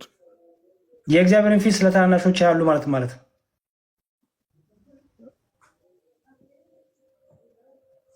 ይማልዳሉ፣ ይጸልያሉ የሚል ቶፒክ የለውም በዚህ ክፍል ላይ። እንደዛ ማለት ያሉ ነው። በቃ አንተ መልስልኝ። የእግዚአብሔርን ፊት ማየት ማለት ነው? አንተ የእግዚአብሔርን ፊት ታያለህ?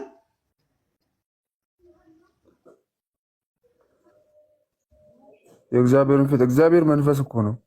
ወይ ጉድ! ዳዊት ፊትህን አያዋለሁ እያለ ይጸልያል። መንፈስ እንደሆነ ጠፍቶት ነው? ፊትህን ከኔ አታረቅብኝ እያለ ይጸልያል። አንተ የእግዚአብሔር እንዴ? ፊቱን መፈለግ መጸለይ ነው?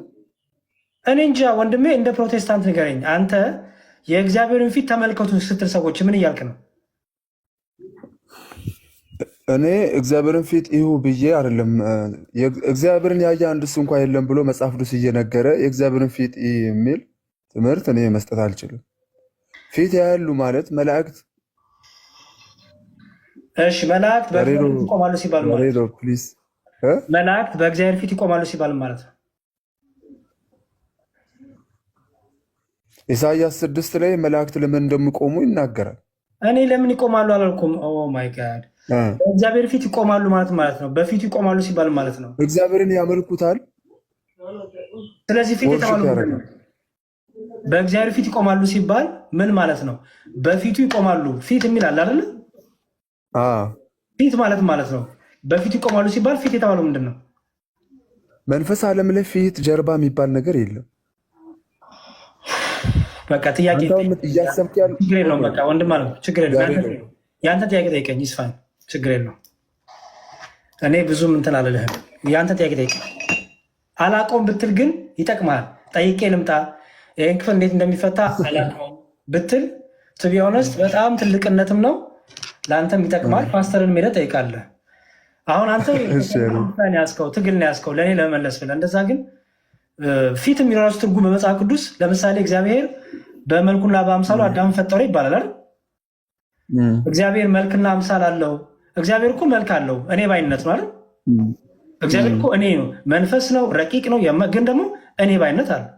ስለዚህ በመጽሐፍ ቅዱስ ፊት እንዴት ለምሳሌ የተመረጠው ሙሴ በእግዚአብሔር ፊት ባይቆም ኖሮ ይላል አይደል? ለዚህ መዝሙረ ዳዊት ላይ የተመረጠው ሙሴ በእግዚአብሔር ፊት ባይቆም ኖሮ እግዚአብሔር ሕዝቡን ሊያጠፋ በወደደ ነበር ይላል አይልም? እሺ የተመረጠው ሙሴ በእግዚአብሔር ፊት ባይቆም ኖሮ ሲባል ምን ማለት ነው? ባይጸልይ ማለት ነው።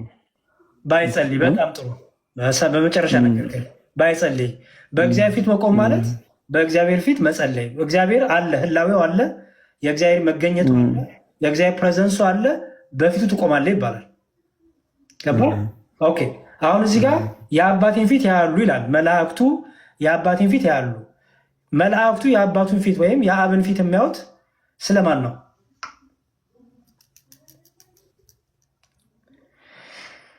እሺ ተው በቃ የአንተ ጥያቄ ጠይቀኝ። እሺ ጠየቁ። ምን ብለህ ጠየቀኝ? ጠየቁት ጠየቁ ትለኛለህ። ዝም ብለህ ጠይቀኝ፣ ችግር የለውም። እሺ እኔ በእርግጥ ለመጠየቅ አይደለም የገባሁት። ቆይ እሺ ልጠይቅህ። ለምንድን ነው የገባው? ልትጠይቅ ነው የገባኸው? አንተ እየጠየቅ ስለነበር ነው። ከቻልኩ መልሳለሁ ብዬ ነው የገባሁት እኮ። ልቀጥል ጥያቄን። ምንድን ነው አብይ? ጠይቀኝ። በቃ በሌላ ቀን ብንገናኝ ይሻላል አይገስ። እሺ አንድ የመጨረሻ ልጠይቅህ። ጠይቀኝ። ሩጫቸውን የጨረሱ ቅዱሳን በጣም ቀላል ጥያቄ ነው ይሄ። የካልቪንን የመዳን ትምህርት አልጠይቅም፣ ችግር የለው። ምክንያቱም አሁን ሳይክ ገና ብዙ ነገሮችን አይ ቲንክ ማየት አለብህ ይመስለኛል። ስለዚህ ቀላል ጥያቄ ልጠይቅ። በሩጫቸውን የጨረሱ ቅዱሳን አሉ አይደለም? በሰማይ ያሉ ማለት ነው አይደል? በስጋ የሌሉ በአጸደ ነፍስ ያሉ አይደል? ኦኬ። እነዚህ ሩጫቸውን የጨረሱ ቅዱሳን ደግሞ ሩጫ እየሮጡ ያሉ ደግሞ በስጋ ያሉ እኛ ያለን ክርስቲያኖች አይደል? እንገናኛለን። የምንገናኝበት መንገድ አለ። እንገናኛለን። መቼ? ሩጫ የጨረሱና ሩጫ ያልጨረሱ ስለ መቼም አሁን ነው። አሁን ላይ በሰማይ ካሉ ቅዱሳን ጋር እኛ በምድር ያለን ክርስቲያኖች እንገናኛለን ወይ? አንገናኝም። በምንድን ነው የምንገናኘው? ለመገናኘት ምን ያስፈልጋል? ለምን ደግሞ አንገናኘው? አንደኛው የቦታ ወሰን። የቦታ ወሰን? እነሱ በሁሉ ስፍራ አይገኙም። እንዴት ታገኛቸዋለህ? እሺ ሌላስ? ሁለተኛስ? አንደኛ ፍጡራን ናቸው፣ ሰዎች ናቸው። አልገባኝም። አሁን አንተ ራሱ እኔ በአካል ላገኝ ይችላል በዚህ ሰዓት ወይ በስልክ ወይ እንዲህ ፕላትፎርም ካልሆነ በቀር ላገኝ አልችልም። ስለዚህ ከሰማይ ካሉ ቅዱሳን ጋር ቴክኖሎጂ ያስፈልጋል ለመገናኘት አይደል? ቴክኖሎጂ አላልኩም እኔ። መገናኘት በፍጹም አይቻልም ነው አልኩ። ስለ መንፈሳዊ ዓለም ታውቃለህ? ይሄ መንፈሳዊ ዓለም ስለሚባለው መንፈሳዊ ዓለም በመንፈስ ቅዱስ ስለሚመራው የመንፈስ ቅዱስ ስለ ጸጋ ስለሞላው መንፈሳዊ ዓለም በመጽሐፍ ቅዱስ ታውቃለህ ማለት ዓለም እንደሆነ?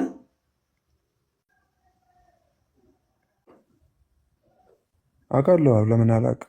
ኦኬ። መንፈሳዊ ዓለም ጣራ፣ ግድግዳ፣ ጊዜ፣ ሰዓት ይገድበዋል? አይገድበውም። አይገድበውም። እሺ እነ ቅዱስ ጳውሎስ፣ ድንግል ማርያም እናታችን፣ ሌሎችም ቅዱሳን በክርስቶስ አካል ላይ ያሉት አይደለም? ከእግዚአብሔር ጋር አሉ እኮ። የክርስቶስ አካል ናቸው። ምክንያቱም የክርስቶስ አካል ሳትሆን እኮ መዳን የለም አይደል? ግንዱ ላይ ቅርንጫፍ ብልት ሳትሆን አካሉ ላይ ብልት ወይም ግንዱ ላይ ቅርንጫፍ ሳትሆን ትድናለህ? አድንም። በጣም መልካም። ስለዚህ ቅዱሳን ሩጫቸው የጨረሱ ድንግል ማርያም፣ ቅዱስ ጳውሎስ፣ ሐዋርያቱ፣ ሌሎችም እነዚህ የጌታ ድንቅ ምስክሮች የጌታ እናትንም ጨምሮ በክርስቶስ አካል ላይ ብልት ናቸው ይሰራሉ ናቸው። ጎበስ። አሁን ያዝልኝ ይሄንን። ኦኬ አንተ ደግሞ በምድር ላይ ክርስቶስን ያመንከው ድኛለሁ በክርስቶስ የምትለው ክርስቶስ ላይ ያለክ ብልት ነው አይደለህም? ነኝ። በጣም ጥሩ። ሩጫችሁን የጨረሱ ቅዱሳንና አንተን አጋጥሞ ያዛችሁ ማን ነው?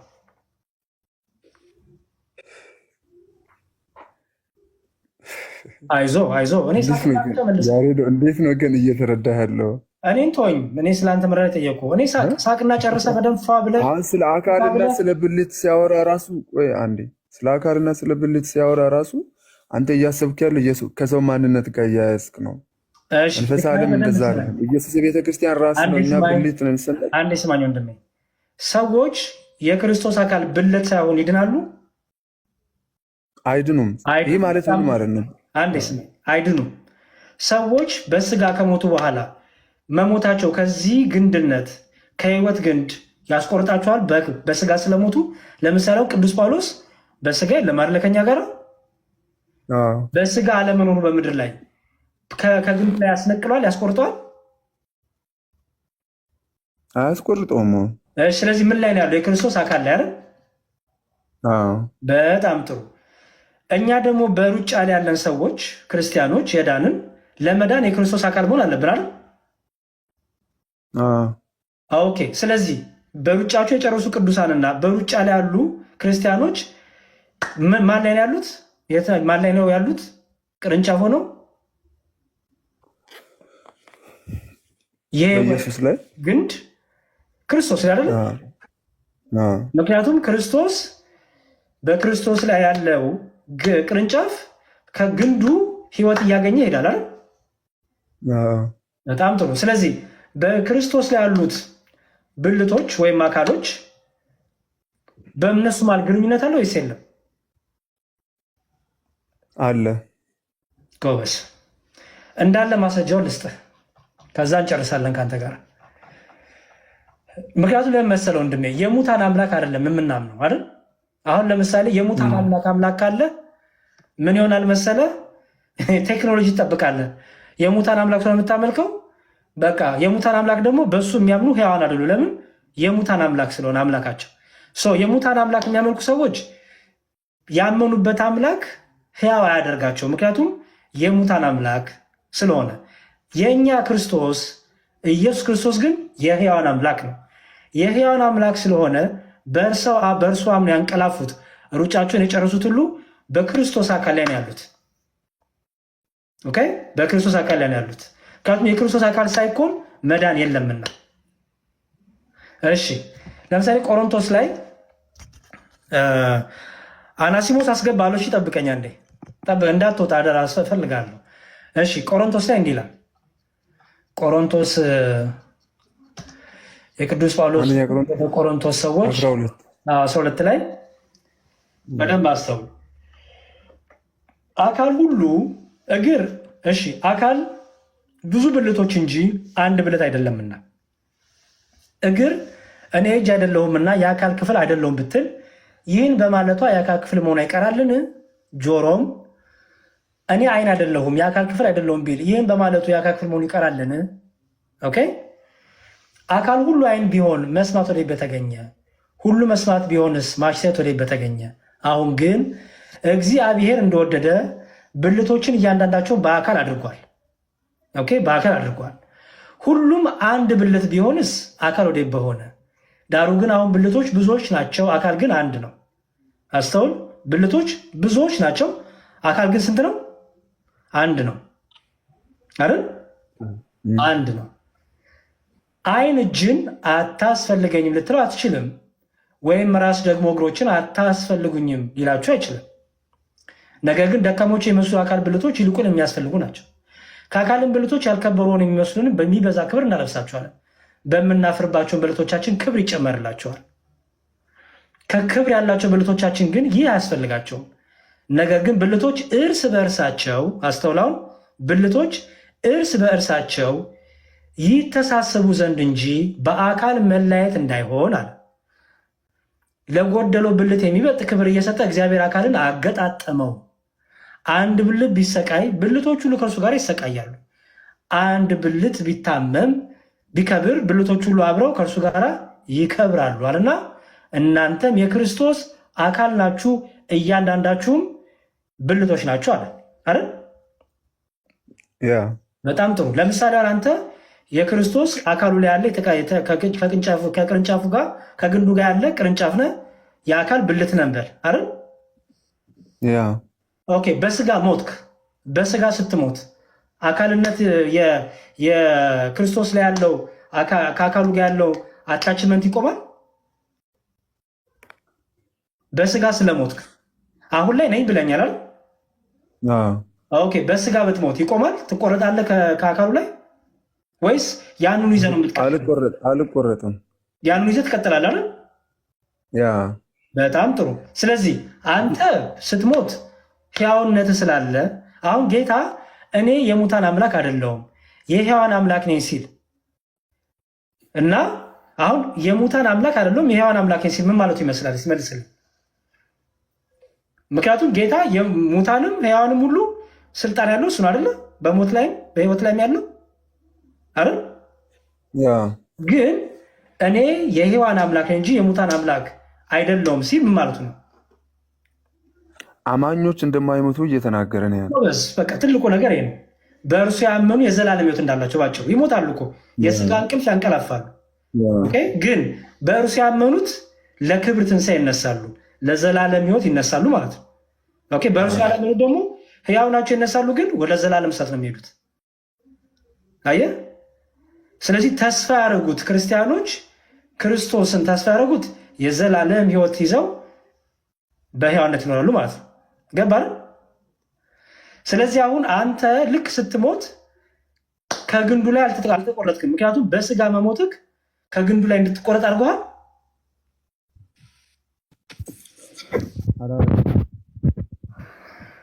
በደንብ ነው። ለማንኛውም እሺ ወንድሜ አመሰግናለሁ ስለመጣ ጊዜ ይስጥልኝ። በሌላ ቀን እንገናኛለን። ጠይቀኝ ግን አንብብ፣ አጥና፣ ፕሊዝ አጥና በደንብ ስለ ቤተ እምነት በደንብ አጥና እና ህይወት ቀልድ አይደለም። በጊዜ እንግዲህ የሚበጅን ትምህርት ወስን። እሺ ቀጥል። ድምፅ ርቋል።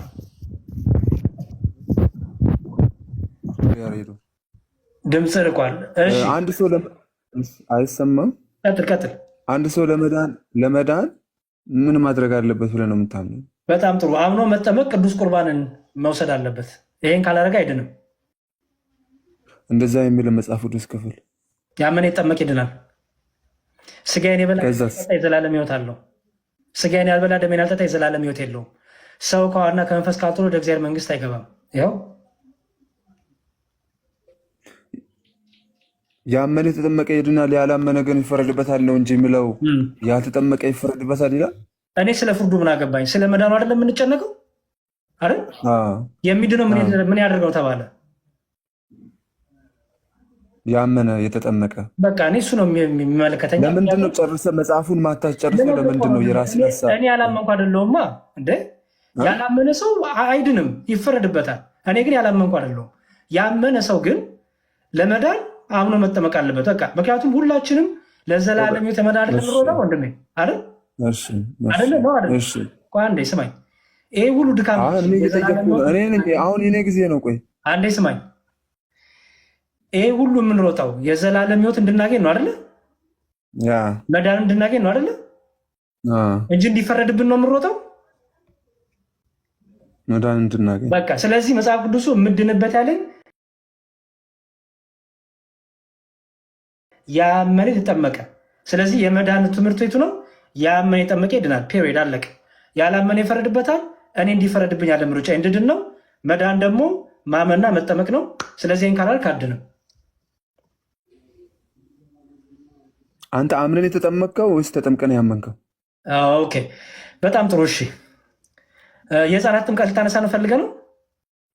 እሱን እኔ ፈልጌ ነው አይደለም። የኔን ጥያቄ መልስልህ፣ ችግር የለውም። ሰው ከውሃና ከመንፈስ ካልተወለደ በቀር ወደ እግዚአብሔር መንግስት ሊገባ አይችልም ይላል። ሰው ነኝ እኔ፣ የእኔ ልጅም ሰው ነው፣ አውሬ አይደለም። ኦኬ ስለዚህ ከእናትና ከአባቴ የስጋ ልደት እወለዳለሁ፣ ከአብ ከወልድ ከመንፈስ ቅዱስ የመንፈስ ልደት እወለዳለሁ። ይሄ ደግሞ ለሁሉ የተሰጠ ጸጋ ነው፣ ስልጣን ነው። ምን ሰው ከውሃና ከመንፈስ ካልተወለደ በቀር ወደ እግዚአብሔር መንግስት ሊገባ አይችልም። ስለዚህ እኔ ክርስቲያን ነኝ። ልጄ ሲያድግ በእኔ በክርስቲያን ትምህርት በእኔ በክርስቲያን እምነትና መንገድ ወደ ጌታ አመጣዋለሁ። ወደ ጌታ አመጣውና ከውሃና ከመንፈስ እንዲወለድ አደርገዋለሁ። ለምን? ሰው ስለሆነ።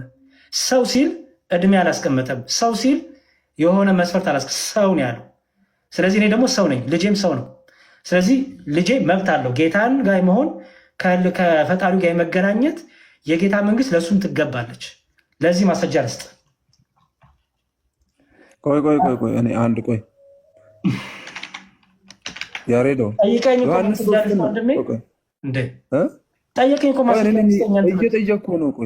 እየጠየቅኩ ነው። ሰው ነው በቃ ሰው ስለሆነ ህፃን ልጅም ሰው ነው ብለኸኛል። እኔም ሰው ነኝ። ስለዚህ በልጅነት የህፃናት ጥምቀት ብለህ አንስተህልኛል። ዮሐንስ 3 ላይ እያወራ ያለው ጌታ ኢየሱስ ለትልቅ ሰው ነው እያወራ ያለው። እንዴት ወስደህ ከህፃናት ጋር አገናኘው? ሰው ስላለ ሰው ሲባል ትልቅ ሰው ብቻ አይደለም። ለኒቆዲሞስ እኮ ነው እያስተማረ ያለው። ምክንያቱም ህፃኑም ሆነ ትልቁም ትልቁ ስማኛ እንጂ ኧረ ስማኝ፣ አንተ አይደለ ትልቁ። አንተ ትልቁ ወደ ኦርቶዶክስ ስትመጣ ትጠመቃታለህ። ትልቅ ነህ ተብለህ አይታለፍም። አንተ ደግሞ ስትመጣ ልጆችን ቤተሰቦችን ይዘህ የምትመጣ ከሆነ ልጆች ካሉ ካገባክ ምን ካልክ አንተ ብቻ ጥምቀት አግኝተህ የጌታ ሆነ ልጆችን ጓዳ ውስጥ አቆልፍባቸው። እንደዛ የሚባል የክርስትና ትምህርት የለም። አንተና አረ ልመልስልህ ፕሊስ። የእኛን ትምህርት ነው የምነግርህ ያለሁት። እኔ ለምሳሌ ሚስት አግብቻለሁ። ልጅ እግዚአብሔር ሰጥቶኝ ብወልድ ከዛ ሌላ ሰይ ወደ ሌላ ቤተ ጴንጤ ጋር ብመጣ ታጠምቁኛላችሁ። ስታጠምቁኝ ልጄን ቆልፌበት ነው እኔ ለብቻ መጥቼ የምጠመቀው? አይደለም። ምክንያቱም በቤቴ እግዚአብሔር ይነግሳል፣ በልጆቼ እግዚአብሔር ይነግሳል፣ በቤተሰቤ እግዚአብሔር ይነግሳል። ስለዚህ ከነ ቤተሰቤ ወደ ክርስቶስ እመጣለሁ። እኔ ብቻ ተገንጥዬ አልመጣም። ከነ ቤተሰቤ እኔና ቤቴ እግዚአብሔር እናመልካለን። እሺ አንድ ጥያቄ ልጠይቅ። በዚህ ሀሳብ ላይ በመጽሐፍ ቅዱሳችን ውስጥ ሳያምኑ የተጠመቁ ሰዎች አሉ? የሉም። ታዲያ እንዴት ነው አንተ ያላመነውን ሰው የምታጠምቀው? ከነ ቤተሰቦቻቸው ስለተጠመቁ ማስረጃ ልስጥህ? አሳየኛ። እኔ እንደዚህ መልስላለሁ። አየህ አንተ ሐዋርያት ሥራ ምዕራፍ 16 ልከፍትልኝ ነው? ሂድ ክፈት። ችግር የለውም እከፍትልሃለሁ። ከዛ ማለት ከፍትልሃለሁ 13 እከፍትልሃለሁ። አይ እኔ ምናምን እያልክ ራስን እንትን አትበል። እንዲህ ካልክ ስድብ ከጀመርክማ ይገርማል። እኔ እንኳን አክብሬ ነው እስካሁን የማውራ። እንደዚህ ዝቅ እያደረከው ልቤን አክብሬ ነው የማውራ። መስመር ካለፍክማ አስወጣሃለሁ። እሺ። እና እግዚአብሔር ከአንተ ጋር ይሁን። ሰላም ለአንተ ይሁን። እሺ። ፕሮቴስታንቶች አንዱ ጻፉልኝ ቅድም። በቃ አንተ ውሸት፣ አንተ ተረተረት ያላችሁ ጻፉልኝ ፕሊዝ፣ ግቡ እስቲ ውሸቴን አሳዩኝ። በጣም በደስታ ውሸቴን አሳዩኝ። በጣም ነው ማወቅ እንፈልገው። እንዲያው ስታገሳችሁና በጨዋነት ሳዋያችሁም እንዲያው ግብረ ገብም ይኑራችሁ። እሺ ወንድሜ፣ እኔ እንኳን አንተን እንደዛ አላልኩም። እሺ ቢኒያም ሰላም ላንተ። እግዚአብሔር ይመስገን። እግዚአብሔር ይመስገን፣ ሁሉ መልካም ተመስገን። ከየት ቤተ እምነት ነው ወንድሜ? እኔ ፕሮቴስታንት ነኝ። ፕሮቴስታንት የሚባል ቤተ እምነት ነው? ወንጌላውያን አማኞች። ወንጌል አማኞች የሚባልን ቤተ እምነት የለም።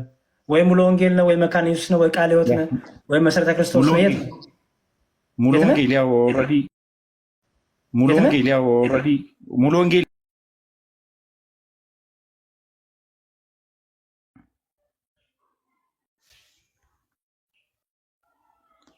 ሙሉ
ባትሪ ዘግቶ ነው። በጣም ይቅርታ። ችግር የለም። ቻርጀር አምጥቼ እስክመጣ ድረስ ቆየሁ። ሶሪ። ችግር እሺ፣ ይቅርታ ወንድሞቼ፣ ቆየሁ። ታች ያላችሁም። እሺ፣ ቢንዬ ሙሉ ወንጌል ነኝ አልከኝ ወንድሜ? አዎ፣ ሙሉ ወንጌል። በጣም ጥሩ። ጥያቄ ጠይቃለሁ፣ ደግሞ ጥያቄ ጠይቀኛል። እሺ፣ እሺ፣ እሺ። ስለ ንጥቀት ታምናለህ? እነጠቃለሁ ብለህ ታምናለህ? ያ በመጨረሻው ጊዜ ክርስቶስ ኢየሱስ ድጋሚ ወደ ምድር ሲመጣ ሙሉ ቤተክርስቲያንን አማኞችን ይዞ ይሄዳል ብዬ አስባለሁ። የኔ ጥያቄ የመጨረሻው ጊዜ የዓለም ፍጻሜ ከሆነ ፊት ነው ወይስ ከመሆኑ በኋላ? ያው የዓለም ፍጻሜ ከመሆኑ በኋላ ማለት ነው። ማለት ያው በጉ ድጋሚ ይመጣል፣ ቤተክርስቲያንን ይዞ ይሄዳል ማለት ነው። ግን የዓለም ፍጻሜ ማለት ከዛ በኋላ የለም፣ በቃ የመጨረሻው የፍርድ ቀን ማለት ነው። እኔ ጠየቅኩ፣ ንጥቀቱ የምትነጠቁት እናንተ ከዓለም ፍጻሜ ወይስ በኋላ? ከፍርድ ቀን በፊት ማለት ነው።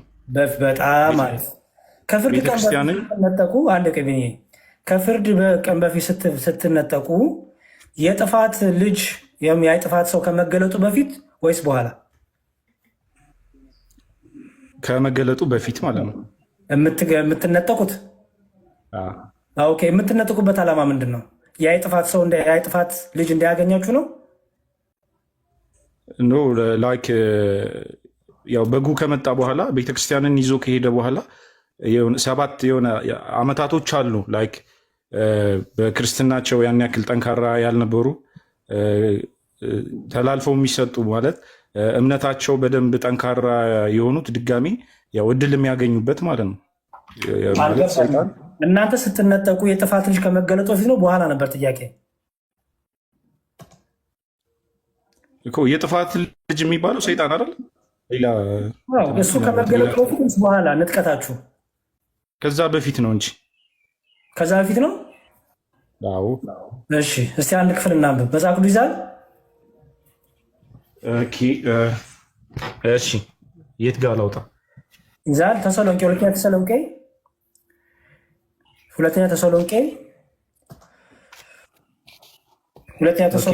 ሁለት ላሳየህ። ካሜራ ያደርገውና ያው ምን ይላል? ሁለተኛ ተሰሎንቄ ምዕራፍ 2 ላይ እንዲህ ይላል።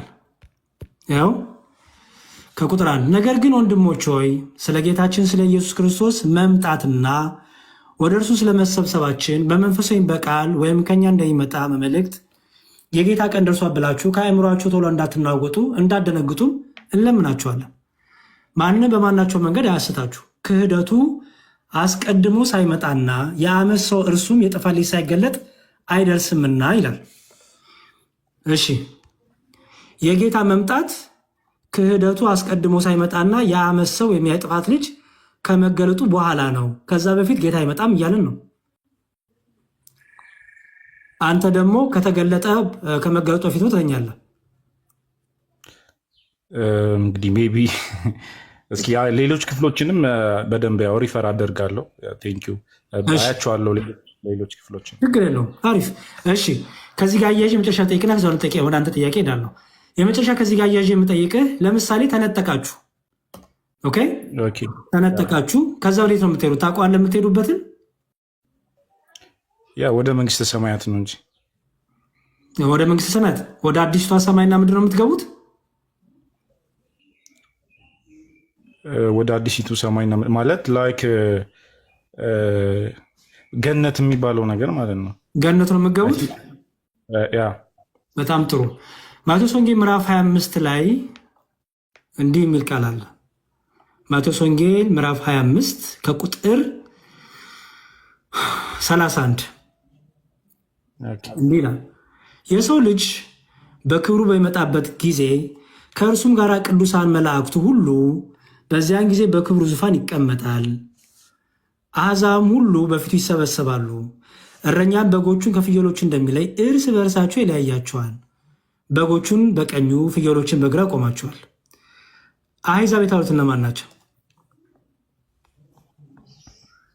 ኦኬ፣ እንግዲህ መጽሐፍ ቅዱስ እንትኖችን ስናይ አሕዛብ የሚባሉት ከእስራኤላውያን ውጭ የሆኑት አሕዛብ ነው የሚባሉት። የማያምኑ ማለት ነው። አህዛብ ማለት ከእስራኤል ወገን ውጭ የሆኑት ማለት ናቸው። የማያምኑ ማለት ነው ወንድሜ። ምናልባት ወይ አዲሱ ትርጉም አይሚን ወይ እንግሊዝኛውን ብናየው ብዬ አስባለሁ። አንዳንዴ መጽሐፍ ኔሽን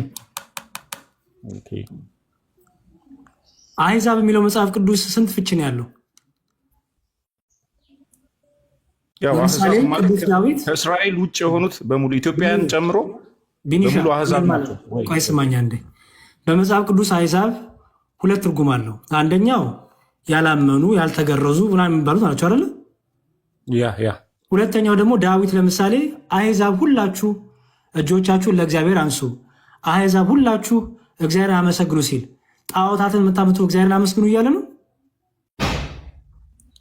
አዎ እንዴ ማለት ጣዖታትን የሚያመልኩ እግዚአብሔርን አመስግኑ ይባላል። ህዝቦችን ማለት ነው እንግዲህ አህዛብ የሚለው ኔሽንስ ካለው እንግሊዝኛው ኦል ኔሽንስ ማለቱ ነው። እንደዛ ብዬ ነው የማስበው። በጣም ጥሩ። ስለዚህ እዚህ ጋር ህዝብ ሁሉ በፊቱ ይሰበሰባሉ ማለት አይደል? አዎ። እሺ። ከዛ እረኞች በጎቹን ከፍየሎቹ እንደሚለይ እርስ በርስ ይለያቸዋል። ከነዛ አህዛብ ውስጥ በጎችና ፍየሎች ተብሎ ተከፈሉ ለሁለት። ያ እነዚህ በጎች እነማን ናቸው? እናንተ ናችሁ? በእግዚአብሔር ያመነ አሁን ይሄ የተነጠቁት ናቸው። ሪሊጂየስ አናድርገው። አዎ በእግዚአብሔር ያመነ ቢኒያም ተነጥቀና ስላልከኝ ነው ወንድሜ። እናንተ ናችሁ ይሄ የተነጠቃችሁት ናችሁ። አዎ ያው ለፍርድ እኮ እንቀርባለን አይደለ? ሁሉም ሰው ለፍርድ ይቀርባል መጀመሪያ። አሃ ገነት ገብተናል እኮ አልከኝ እኮ። ከዛ ይሄ እኔ ገነት እንገባለን ያልኩ ከዚህ በኋላ ማለት ነው፣ ከፍርድ በኋላ ማለት ነው። እኔ አልገባኝም ወንድሜ። ኦልሬዲ እኮ እናንተ ተነጥቃችሁ ይኸውልህ ባይዘወይ እነዚህ በግና ፍየት ያሉት ፍየሎች ያላመኑ ናቸው ወይስ ያመኑ ናቸው? ያላመኑ ማለት ነው። ኧረ ተው። ያ ላላመኑ ሰዎች ተርቤ አብልታችሁኛል፣ ጠምቼ አጠጥታችሁኛል ተብሎ ይጠይቃሉ። ኦኬ ቁጥር ስንት ነው? 36 ነው። ተርቤ አብልታችሁኛል። ያላመኑ ሰዎች ይኸውልህ ለበጎቹ ለፍየሎቹም የቀረበው አንድ ጥያቄ ነው። እሱ ምንድን ነው? ተርቤ አብልታችሁኛል፣ ተጠምቼ አጠጣችሁኛል፣ እንግዳ ሆኜ ተቀብላችሁኛል፣ ታርዤ አልብሳችሁኛል፣ ታምሜ ጠይቃችሁኛል፣ ታስሬ ወደ መታችኋል። ይሄ ለሁለቱም የቀረበው ጥያቄ። ላላመኑ ሰዎች እንዴት አንድ አይነት ጥያቄ ይቀርባል ካመኑት ጋር? እንዴ ያላመኑ ሰዎች ይሄን እንዲያደርጉ ይጠበቅባቸዋል እንዴ? ያው ማለት ለሁሉም እኮ ነው አይደለ? ትእዛዙ እንደዚህ ያድርጉ ለሁሉም ነው። ያላመኑ ሰዎች ጌታ ተርቤ አብልታችሁ ይጠይቃቸዋል እንዴ? ያላመኑ እኮ በጌታ ሲጀምር እስኪ አየዋለሁ። እሱም ክፍልም እስኪ ምን ጋር ነበረ? ማቴዎስ ስንት ነበር ያልከኝ? 18 ነው 25 ማቴዎስ 25። ይሄ ክፍል አንብቦ አታውቅም? በደንብ አልተማርኩም። ቸርች ስለ ዳግም ስለ ጌታ መምጣት በሱ ጊዜ በሚመጣ ጊዜ በግና ፍየሎችን ይለያቸዋል። ከዛ በኋላ የሚቀርብላቸው ጥያቄ ያው ተምረነዋል። ግን ያው አንዳንዴ በደንብ የኔም ደግሞ የቤት ስራ ከኔ የሚጠበቅ ነገር አለ። በደንብ ማንበብ ስትማረው ግን ፍየሎች ያላመኑ ተብሎ ነው የተማርከው ማለት ነው አይደል? አንተ እኮ ነው ወንድሜ። ፍየል ምሳሌዎች አሉ አይደለ? ጌታ ኢየሱስ ክርስቶስ ምሳሌዎችን የሚጠቀምባቸው ምሳሌዎች አሉና ከነዛ ምሳሌዎች መካከል በጎቹ ላይክ ያመኑት የእግዚአብሔርን ትእዛዝ የሚከተሉት ያው መጽሐፍ ቅዱስ አንዳንዴ ሲጻፍ ኢየሱስ ክርስቶስ ሲናገር በጎቹ እንደዚህ ፍየሎቹ እንደዚህ ጨለማ እንደዚህ ብርሃን እንደዚህ እያለ ያው ብዙ ምሳሌዎችን ተጠቅመዋልና እኔ አሁን በዚህ አውድ እኮ ነው የምትፈታልኝ ወንድሜ። በዚህ አውድ መሰረት ፍየሎች የተባሉት ያላመኑት ናቸው ካልከኝ ክርስቶስ ያላመኑትን ፊቱ አቁሞ ተርቤ አብልታችሁኛል፣ ተጠምቼ አጠጣችሁኛል፣ እንግዳ ሆኜ ተቀብላችሁኛል፣ ታርዤ አልብሳችሁኛል ብሎ ያላመኑት እንዴት ይጠይቃቸዋል? ምክንያቱም ያላመኑ ሰዎች ይሄን ማድረግ ይጠበቅባቸዋል እንዴ በጌታ ስም? እኔም እንዴት መሰለ መዝሙር ያሬድ በቃ እንደዚህ እናደርግ፣ ችግር የለውም። በደንብ አጥናውና ክፍሉን ፓስተርንም ጠይቀህ ይሄ ነገር እንዴት ይታያል? ምክንያቱም ሁለቱም የቀረበላቸው በጎቹም ፍየሎች የቀረበላቸው ጥያቄ አንድ ነው።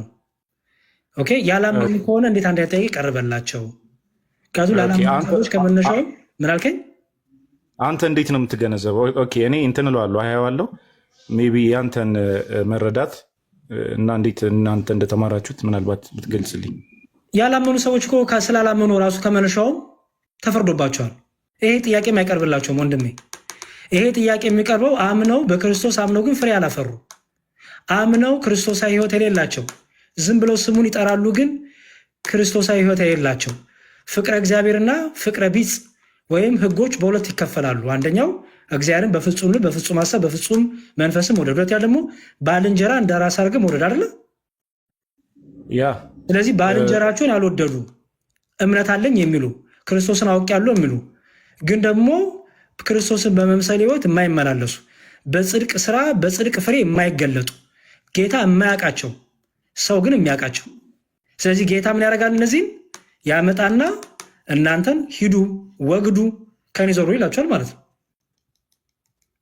ምክንያቱም ያላመኑማ ሲጀመር ባለማመናቸው በእግዚአብሔር ልጅ ውስጥ በእግዚአብሔር ስላላመኑ ኦልሬዲ ተፈርዶባቸዋል እኮ አይደል? ኦልሬዲ ተፈርዶባቸዋል። ያ ግን አሁን እዚህ ጋር የተፈረደባቸውን ሰዎች አምጥተህ ተርቤ አብልታችሁ ያብለህ ጠይቃለህ እንዴ? እሺ አንድ ጥያቄ ልጠይቅህ። እሺ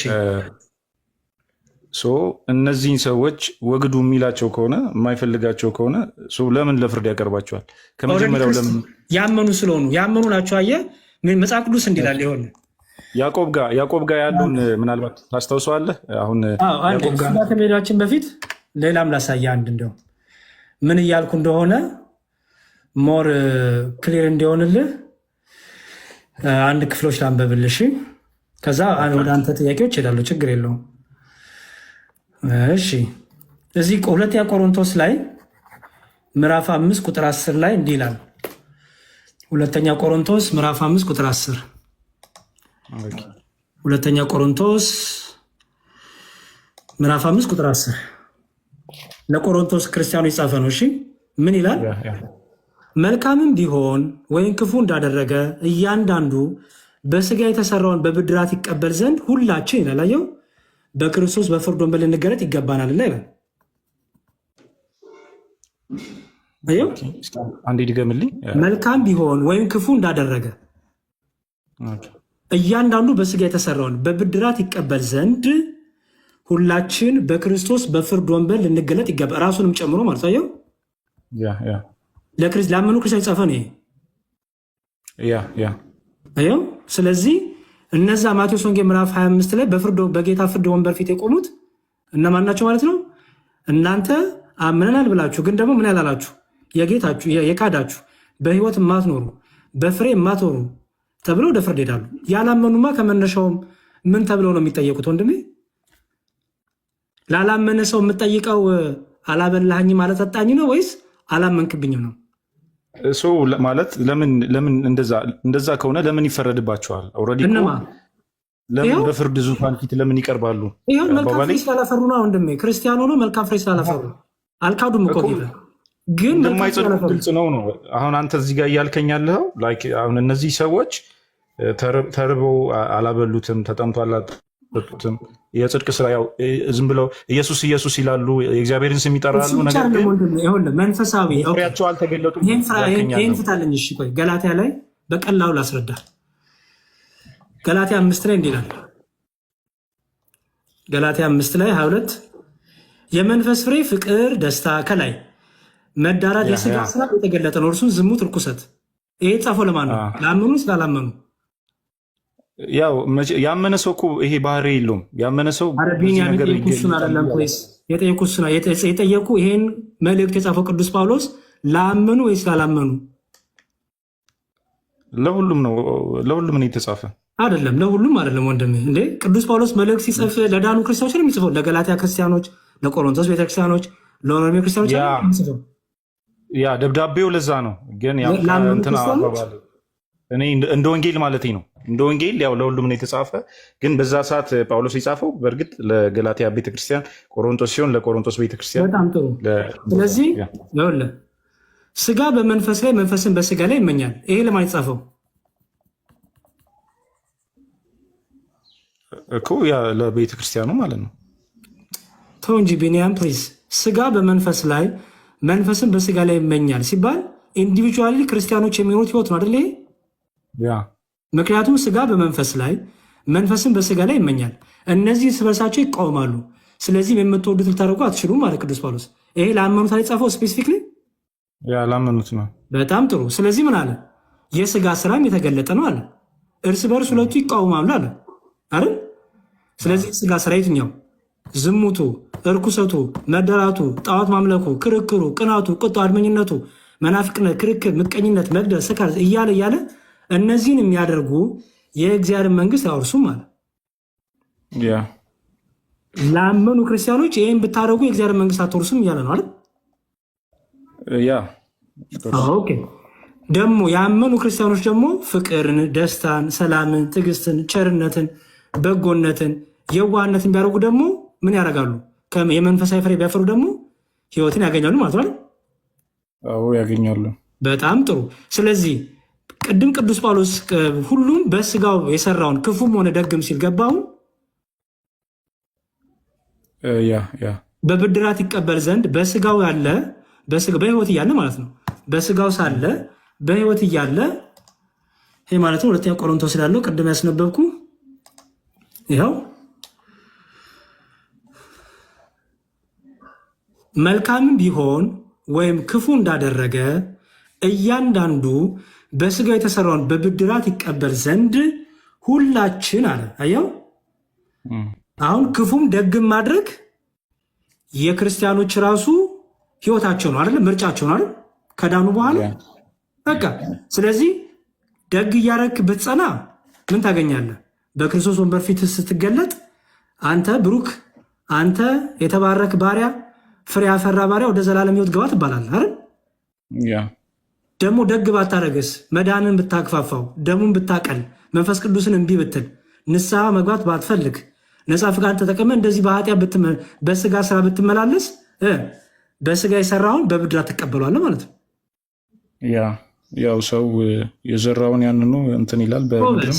እኛ እንግዲህ መዳን ይታጣ ብለህ ታምናለህ? ቢኒ አንተ አንድ ሰው መዳኑን ካላጸናው ይታጣል መዳን ብለህ ታምናለህ ወይስ ዋን ሴቭድ ኦልዌይስ ሴቭድ የሚለው ነው የምታምነው?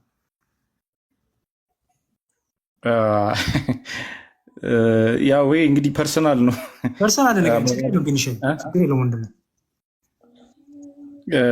መዳን ይታጣል ብዬ ነው የማስበው። አሪፍ። እኔም እንደዛ ነው የማምነው። ምክንያቱም እስከ መጨረሻ የጸና ቢኖር እሱ ይድናል ነው የሚለው።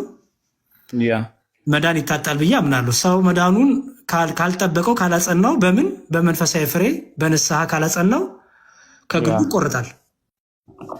እንደዛ ነው የማስበው። እንደዛ ነው የማስበው። ስለዚህ ቅድም የሰጠውን የቤት ስራን ስራና የፎል አድርጌ ያሉ ብዬ በውስጥም ቢሆን እናወራለን። የመጀመሪያው ስለ ንጥቀት የጥፋት ልጅ ከመምጣቱ ምክንያቱም እኛ በንጥቀት ያለውን ቪው እነግርሃለሁ በሌላ ቀን። እኛ በንጥቀት አምናንም፣ ኦርቶዶክሳውያን በንጥቀት አናምንም። ሰዎች ያምናሉ የተለያየ እምነት ያሉ፣ እኛ ግን አናምንም። ምክንያቱም ጌታ ለመጨረሻ ጊዜ ይመጣል። የዛን ጊዜ በቃ የዓለም ፍጻሜ ይሆናል ብለን እናምናለን። ይሄ 1000 ዓመት የሚለው ምን የሚለው በእኛ የምንረዳው በቤተክርስቲያን አባቶች የምናስቀምጠው ትምህርት አለ። እሱም በሌላ ቀን እናወራለን። ለአንተ ግን የሰጠው የቤት ስራ ምንድን ነው? የጥፋት እንትን ነው ገብቷል። ይሄ ዮሐንስ ራዕይ ትንሽ ከበድ ይላል። ጥናት ይፈልጋል፣ በጣም ጥናት ይፈልጋል። እና ላይክ አሁን አንዳንዴ የእኔ አቋም ሜይ ቢ ያን ያክል ዮሐንስ ራዕይ ጋር በደንብም ስላላየሁትኝ ትንሽ እንትን ይላል። እንደዚህ ስለ ንጥቀቱ ኢቨን ያው እርስ በርስ የየሰው ቪው ይለያያል። አንድ እንትን ላይ ሆኖ የሰው ቪው ይለያያል።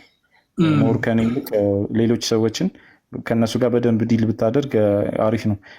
ለእኔ ችግር የለውም። ለአንተ ነው እየነገርኩህ ያሉት ወንድሜ። አንተ ራስህ ግን ዩ ሃቭ ቱ ሰርች መጠየቅ አለብህ አይደል? መጠየቅ ፓስተርህንም ሆነ ማንም ጠይቀህ እስቲ አስረዱኝ።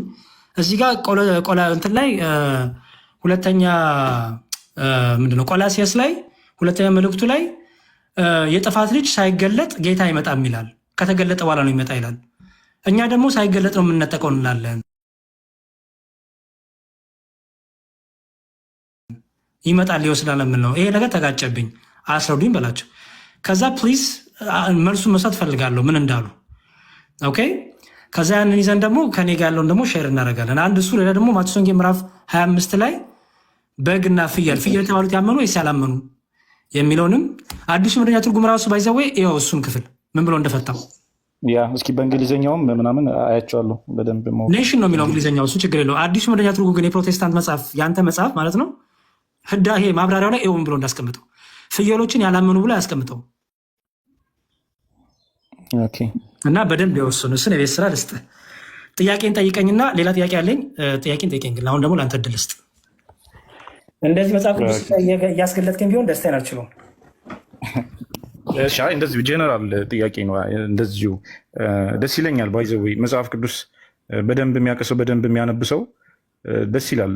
በነገራችን ላይ አንዳንዴ አሁን ብዙ ሰው ስፔሻሊ ማለት ኦርቶዶክስ ላይ ያሉ ምን መሰለህ፣ ሌላ ነገር አይደለም እንዳትል፣ በቃ ምንም እንዳትል ቢንዬ። ለምን መሰለህ እኔ አሁን ትናንት ለምሳሌ አንድ ልጅ አግኝቻለሁ፣ ፕሮቴስታንት ናት፣ ምንም የምታውቀው ታሪክ የለም። ስለዚህ ፕሮቴስታንት መጽሐፍ ቅዱስ አያነቡም፣ ብዙ ጊዜ አያነቡም አልልም። በቃ እሷ በግሏ አላነበበችም፣ እሷ በግሏ ስንፍናዋ ነው በቃ ብዬ ነው እንጂ ያለፍኩት ብዙ ጊዜ ፕሮቴስታንቶች ብዬ አልናገርም። እሱ ይቅርና ጥያቄ ከምን አንጻር መሰለህ ጀስት ተረዳኝ ቢኒሻ፣ ደስ ይላል። ሶሪ። ስለዚህ ያው እነዚህን ነገሮች በደንብ እስኪ እኔ የማያቸዋለሁ። ቴንኪዩ በጣም በቃ ሌላ ጊዜ እንትን እንላለን። ጥያቄ የለህም? ጥያቄ የለኝም። ያው ጠይቀህ ፍቃደኛ ነህ? እሺ ጠይቀኝ። አይ ቢኒሻ፣ እኔ ግን አንተን በጣም ተመችተኛል። ቱ ቢሆንስ እሺ፣ በቃ እኔ እናንተ ኢቻዘር ፎሬቨር ነው የምንሆነው ከዚህ በኋላ። እሺ ቢኒዬ፣ ስለ ቁርባን እስኪ ያለህን አመላከት ንገረኝ። ቅዱስ ቁርባን እውነተኛ የጌታ ስጋን ነው ደም ነው ብለህ ታምናለህ? አይደለም። እውነተኛ ካልሆነ ምንድን ነው? ምሳሌ ነው የምናስታውስበት፣ እንደ ምሳሌ እንደማለት ነው። ኖ አሁን ይኸውልህ ማስታወስ ሌላ ነው። ራሱ አክቹዋሊ ህብስቱና ጽዋው የጌታ ስጋና ደም ነው ብሎ ማመንና ማሰብ የተለያየ ነው። እኔ ጠየቁ አሁን የአንተን እሳቤ ምንድነው ሳይሆን አንተ ያ ህብስትና ያ ጽዋ የጌታ እውነተኛ ስጋና ደም ነው ብለህ ታምናለህ ወይስ ምሳሌ ነው ብለህ ነው የምታምነው? ምሳሌ ነው። ምሳሌው ነው እንጂ አይደለም። ያ እሺ። ስለዚህ የዘላለም ህይወት አይሰጥም። ከህይወት ጋር የተገናኘ ጥቅም የለውም። ከህይወት ጋር የተገናኘ ጥቅም የለውም። ያው ህይወት በማመን ነው። ችግር የለውም። ዮሐንስ ወንጌል ምዕራፍ 6 ላይ ዮሐንስ ወንጌል ምዕራፍ 6 ባይዘወይ ከፕሮቴስታንቱ ጋር የለየን ትምህርት ይሄ ነው። የድንግል ማርያም አማላጅነት፣ የመላእክት አማላጅነት ከዚህ በኋላ ይመጣ ነው። ትልቁ ጸባችን ከፕሮቴስታንት ወንድሞቻችን ጋር ይሄ ነው። ጥምቀት ላይ ቁርባን ላይ ያለው ክፍተት ማለት ነው። ኦኬ፣ እንዲህ ይላል ጌታ ዮሐንስ ወንጌል ምዕራፍ 6። እሺ እንግዲህ ክፍሉን ታውቋለህ ብዬ አስባለሁ። ስለ መና ነገራቸው። መናው በልተው እንደሞቱ ነገራቸው። ከዛ በኋላ እንዲህ ብሎ መጣ ጌታ፣ የህይወት እንጀራ እኔ ነኝ። አባቶቻችሁ በምድረ በዳ መና በሉ ሞቱ። ሰው ከእርሱ በልቶ እንዳይሞት ከሰማይ አሁን የወረደው እንጀራ ይህ ነው። ከሰማይ የወረደው እንጀራ እኔ ነኝ። ሰው ከዚህ እንጀራ ቢበላ ለዘላለም ይኖራል። እኔም ስለ ዓለም ሕይወት የምሰጠው እንጀራ ምንድነው አለ? ስጋዬ ነው አለ። እንግዲህ አይሁድ ይህ ሰው ስጋውን ልንበላ ይሰጠን ዘንድ እንዴት ይችላል ብለው እርስ በርስ ተከራከሩ። አስተውል። ስጋዬን ነው የሚበላው ሲላቸው አይሁዶች ምን አሉ? እንዴት ስጋውን ሊሰጠን ይችላል ብለው አጉረመረሙ። እነዚህ እንግዲህ ምን ነው ያላመኑ ናቸው አይደል? አይሁዶች እነሱ ሲያጉረመርሙ ቢውሉ ቢያድሩ የእነሱ ማጉረመረም እውነት አይሆንም ማለት ኦኬ። ስለዚህ ኢየሱስ እንዲህ አላቸው። ሲያጉረመርሙ አውቆ ምን አላቸው? በቃ ከበዳችሁን ይቅር አላለም። ያለው ምንድነው? እውነት እውነት እላችኋለሁ የሰው ልጅ ስጋ ካልበላችሁ አለ። እንዲሁም አጠነከረው። የሰው ልጅ ስጋ ካልበላችሁ ደሙንም ካልጠጣችሁ በራሳችሁ ሕይወት የላችሁም አለ። ኦኬ፣ ምን ካላላችሁ? ካላመናችሁ አይደለ? የሰው ልጅ ስጋ ካላመናችሁ ደሙንም ካላመናችሁ ሰን ያለው የሰው ልጅ ስጋ ካልበላችሁ ካልጠጣችሁ ብሎ ብሉ ጠጡ አለና ስጋዬን የሚበላ ደሜን የሚጠጣ የዘላለም ሕይወት አለው፣ እኔም በመጨረሻው ቀን አስነሳዋለሁ። ስጋዬ እውነተኛ መብል ደሜም እውነተኛ መጠጥ ነውና ስጋዬን የሚበላ ደሜን የሚጠጣ በእኔ ይኖራል፣ እኔም በእርሱ እኖራለሁ አለ። አሁን ቢንዬ ጥያቄ፣ ጌታ ስጋዬና ደሜ ብሎ የጠራውን ብሉ ጠጡ ተብሏል አይደለ? ያ ስጋዬ ደግሞ እውነተኛ ነው፣ ደሜም እውነተኛ መብል ነው ያለው። አስተውል፣ መብል። ኦኬ፣ መብል ማለት የሚበላ የሚጠጣ ነው አይደል? ያ ግን ላይክ አሁን ይሄንን እኔ እንዴት መሰለ የምረዳው? እሺ እኔ የህይወት እንጀራ ነኝ እያለ ነው አይደለ? እውነት ነው። እዚህ ጋር የሚያወራ ስለ ላይክ በምሳሌነት ተጠቀምበት እንጂ ስለ ቅዱስ ቁርባን ነው የሚያወራ ብዬ እኔ ግን አልተረዳሁትም። ስለ እምነት ነው የሚያወራ ማለት እንድንከተል መዳን ከክርስቶስ ውጭ ችግር የለውም። እንደዛ ነው እውነተኛ መብል ደሜ እውነተኛ መጠጥ ነው ሲል መብል ማለት ነው የሚበላ ማለት ነው። ያ መጠጥ ነኝ ሲልስ ኖ አሁን እኮ ምን መሰለህ፣ አሁን እዚህ ጋር የተናገረበት ምሳሌ ነው እንጂ ስለ እምነት እኔ የህይወት እንጀራ ነኝ እያለ ነው። የህይወት እንጀራ እኔ ነኝ እያለ ነው እንጂ እዚህ ጋር ስለ ቅዱስ ቁርባን እያወራ አይደለም። ምክንያቱም ምን መሰለህ፣ ያን የህይወት እንጀራ ምን አርጉን ያለው እመኑን ያለው ወይስ ብሉ ጠጡን ያለው? የገለጠበት ምሳሌ ነው። እኔ የህይወት እንጀራ ነኝ ሲል ስለ መብልና ስለ መጠጥ አይደለም፣ ስለ ሪያሊቲው ስለ ሊትራል ስለምናየው ስለ ቅዱስ ቁርባን አይደለም እዚህ ጋር እያወራ ያለው። ከኔ ውጭ መዳን በሌላ በማንም የለም እያለ ነው። እሺ ምሳሌ የሚል ሀሳብ አለ እዚህ ውስጥ። የጌታ የስጋው ምሳሌ አለ እንዴ? እንዴት አንድ ሰው ሳያምን ቅዱስ ቁርባን እንትን ሊል አይችልም? ኖ እሱን አለ ወንድሜ። ጥያቄ ስለ አንተ ምን ብለህ አይሆንም። ስለ እምነት የጠየቅኩህ እኔ ህብስቱ የጌታ ስጋ ነው ወይ ደሙ የጌታ ቁርባን ደም ነው ወይ ጽዋው ነው የጠየቅኩህ። ኦኬ እሺ፣ በዚህ መልኩ ደግሞ ልሞክር። ጌታ ስጋ የሚለው ስንት ስጋ ነው? ጌታ ስጋዬና ደሜ ሲል ስንት ስጋ ነው ደሜና ስጋ የሚለው? ሁለት ወይስ አንድ? አንድ ነው እንጂ አንድ ነው። እሺ ማቴዎስ ወንጌል ምዕራፍ 26 ቁጥር 26 እንዲህ ይላል። ምን ይላል መሰለህ? ሲበሉም ኢየሱስ እንጀራን አንስቶ ባረከ፣ ቆርሶም ለደቀ መዛሙርቱ ሰጠና እንካችሁ ብሉ፣ ይህ ስጋዬ ነው አለ። እዚህ ጋር ስጋዬ ብሎ የጠራው ምኑ ነው?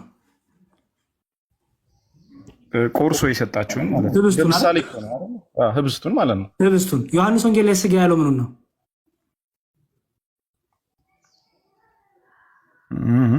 ዮሐንስ ወንጌል ላይ ቅድም ስጋ ያለው ምንድን ነው?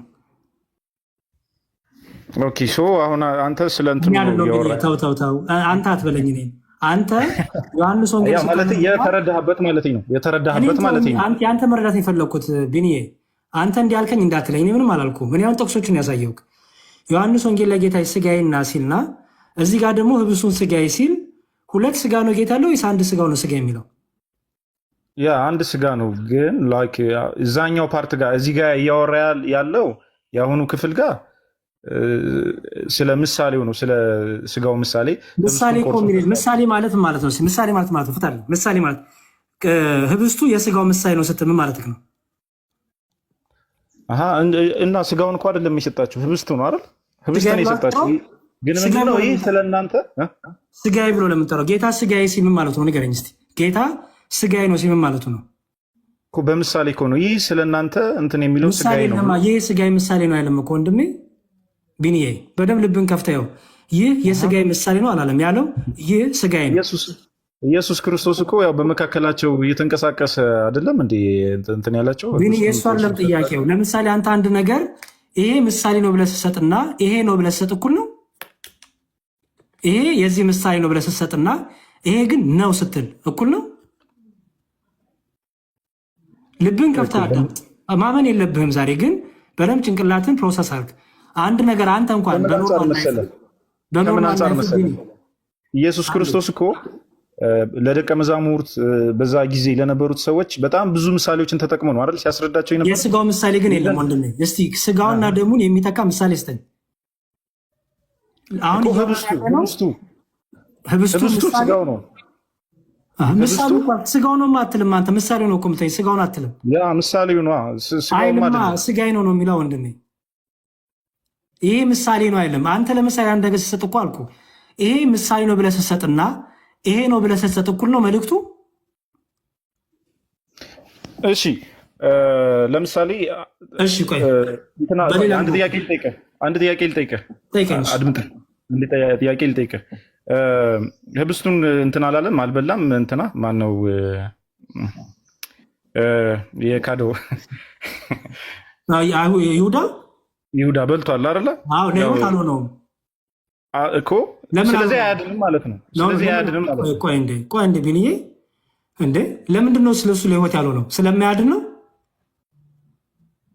እንዳልዳን ራሱን እንዳጠፋ ነው አይደል የተጻፈው መጽሐፍ ቅዱስ ጋር። ግን የጥያቄ እሱ በመካከላችሁ እኔን የምትሸጠኝ ነፍስ አረቢኒ አዳምጥ ፕሊዝ። ይሁዳ ያልዳነው ቅዱስ ቁርባኑ ስለማያድነው ነው ወይስ እርሱ በመዘጋጀት በማመን ህይወት ይሆነኛ ብሎ ባለመቀበሉ ነው? አሁን እኮ ምን መሰለህ ወይ ቢኒ አሁን እየተግባባን አንዴ ቢኒ ለ11ዱ ሐዋርያት የጌታ ስጋና ደም ህይወት ሆናቸዋል አልሆናቸውም? ሆኗቸዋል። ግን አምነዋል ማለት ያ ስጋው ሳይሆን ማመናቸው አንዴ ስማ ማመናቸው ነው። ለዛኛው ስለ ይሁዳ ህይወት ሆኖታል? ህይወት አልሆነውም። ህይወት ያልሆነው ለጌታ ስጋና ደም ስለማያድን ነው ወይስ እርሱ ለጌታ ስጋና ደም የሚገባውን ህይወት ስለሌለው ነው? የሚገባው ህይወት ስለሌለው ዝም ብሎ ነው። በጣም ጎበዝ። በቃ እሱን ከተስማማን አሁን ተመለስና እዚህ አንደኛ ቆሮንቶስ ላይ 10:16 እንዲህ ይላል። እሺ ያው የምንባርከው የበረከት ጽዋ ከክርስቶስ ደም ጋር ህብረት አለው አይደለምን? የምንቆርሰውስ እንጀራ ከክርስቶስ ስጋ ጋር ህብረት አለው አይደለምን? ይላል። አሁን አስተውል። የምንባርከው የበረከት ጽዋ ያለው ምኑ ነው? ወይኑን አይደል? ከምን ጋር ህብረት አለው አለ? ከክርስቶስ ደም ጋር። በጣም መልካም። ክርስቶስ ነው የተባለው እውነተኛ ደሙ አይደል? ምሳሌ ነው እንግዲህ እኔ እንደዛ ነው። የክርስቶስ ደም ተብሎ ምሳሌ አለ? ያው ምን ጽዋውን ማለት እኮ ነው፣ ደሙን ማለት ለእኔ ለመመለስ እየቸኮልክ እየሳትኩ ነው ፖይንቱን። ሀሳብ ረጋበ። የበረከት ጽዋ ያለው ወይኑን ነው አይደል? እሺ ከክርስቶስ ደም የክርስቶስ ደም የተባለውስ ምንድን ነው? ሁለት ነገር እኮ አለ እዚህ ጋር። የበረከት ጽዋ አለ፣ ቀጥሎ ደግሞ የክርስቶስ ደም አለ። ያ ሳይሆን የክርስቶስ ደም የተባለው ምንድን ነው? ቢኒ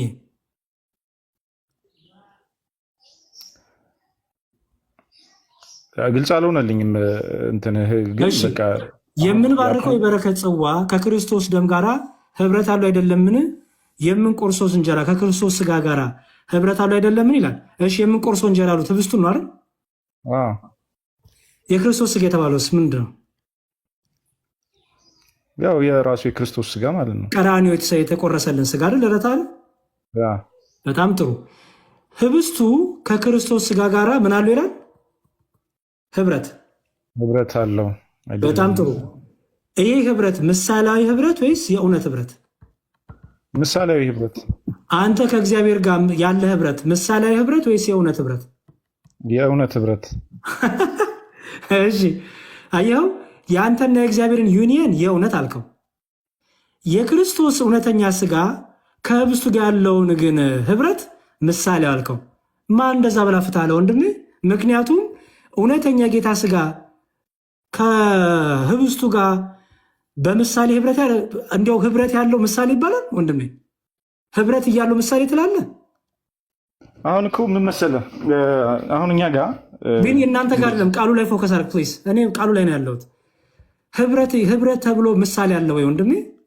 ከእውነተኛ ስጋውና ከእውነተኛ ደሙ ጋር ህብረት አለው እየተባልክ ህብረት ምሳሌ ይባላል? ህብረትን አንድነት ምሳሌ ሆነ ቃል አንድነት።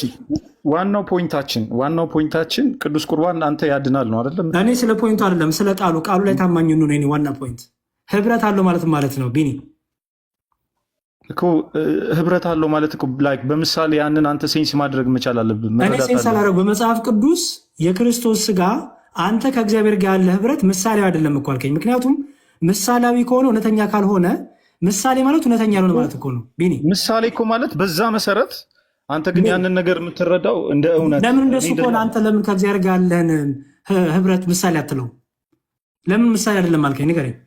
እውነተኛ ነው እንጂ እንዴት ምሳሌ ሊሆን ይችላል? እውነተኛ መሆኑን በምን አወቅ? በምን አረጋገጥክ? ስለማምን ነው። በጣም ጎበዝ። ስለዚህ እውነተኛ ነው ያልከው ለምንድን ነው? ስለምታምን። ቀጥሎ ደግሞ እውነተኛ ካልሆነ ከእግዚአብሔር ጋር ህብረት ስለሌለህ አይደል? አሁን ወደ እንትናችን እንሂድ። ወደ ከእግዚአብሔር ጋር ቆይ ቢኒ፣ ከእግዚአብሔር ጋር የእውነት ህብረት ከሌለህ ከእግዚአብሔር ጋር አንድ መሆን ትችላለህ? አትችልም። እሺ፣ ይህ ቅዱስ ቁርባን ከእውነተኛ ስጋው ጋር ህብረት ካልሆነው የጌታ ስጋ ይባላል? አሁን እኮ በቃ ቢድዬ በደንብ መርምረሽ አጥንተህ ወንድሜ በደንብ ክፍሉን አንብበህ በሌላ ቀን እንገናኛለን። እሺ መልስልኝ። እሺ ቅዱስ ቁርባን እንዴት ነው ያድናል ብላችሁ እናንተ እንዴት ታስባላችሁ? ጌታ ያድናል ስላለ ዮሐንስ ወንጌል ምዕራፍ 6ኛ ምሳሌ ነው ምናምን ብለን አናም ነው። በቃ ጌታ ስጋዬ ነው ብሏል። ስጋዬን የበላ ደሜን የጠጣ የዘላለም ሕይወት አለ ብሏል። ልጨርስላ ወንድሜ፣ የዘላለም ሕይወት አለ ብሏል። አሜን ብለን እንቀበላለን። ምንም አናሽ ሆነም ነው። አሜን የዘላለም ሕይወት እናገኛለን ብለን እናምናለን። ቆሮንቶስ ላይም ቅዱስ ጳውሎስ ባይዘው ወይ እሺ ያላመነ ሰው ግን ቅዱስ ቁርባንን አይወስድም ማለት ነው። ያላመነ ሰው ቢወስድ ለራሱ ዕዳና ፍዳ በደል ለራሱ ቅጣት ይወስዳል። ምክንያቱም ሳያምንበት ስለወሰደው ዕዳና በደል ውስጥ ቅጣቱ ሲከተዋል። ባይዘው ወይ ይኸው ላሳይ ማስረጃው። ስለዚህ መጀመሪያ መሰረቱ ምንድነው? እምነት ነው ማለት ነው። እምነት ይሁን ለወንድም ሲጀመር የሚያስቀጣ አንዴ ስማኝ፣ የሚያስቀጣ ቅድም ምን አልኩ? ቅዱስ ቁርባኑ ራሱ መጀመሪያ የጌታ ስጋና ደም ነው።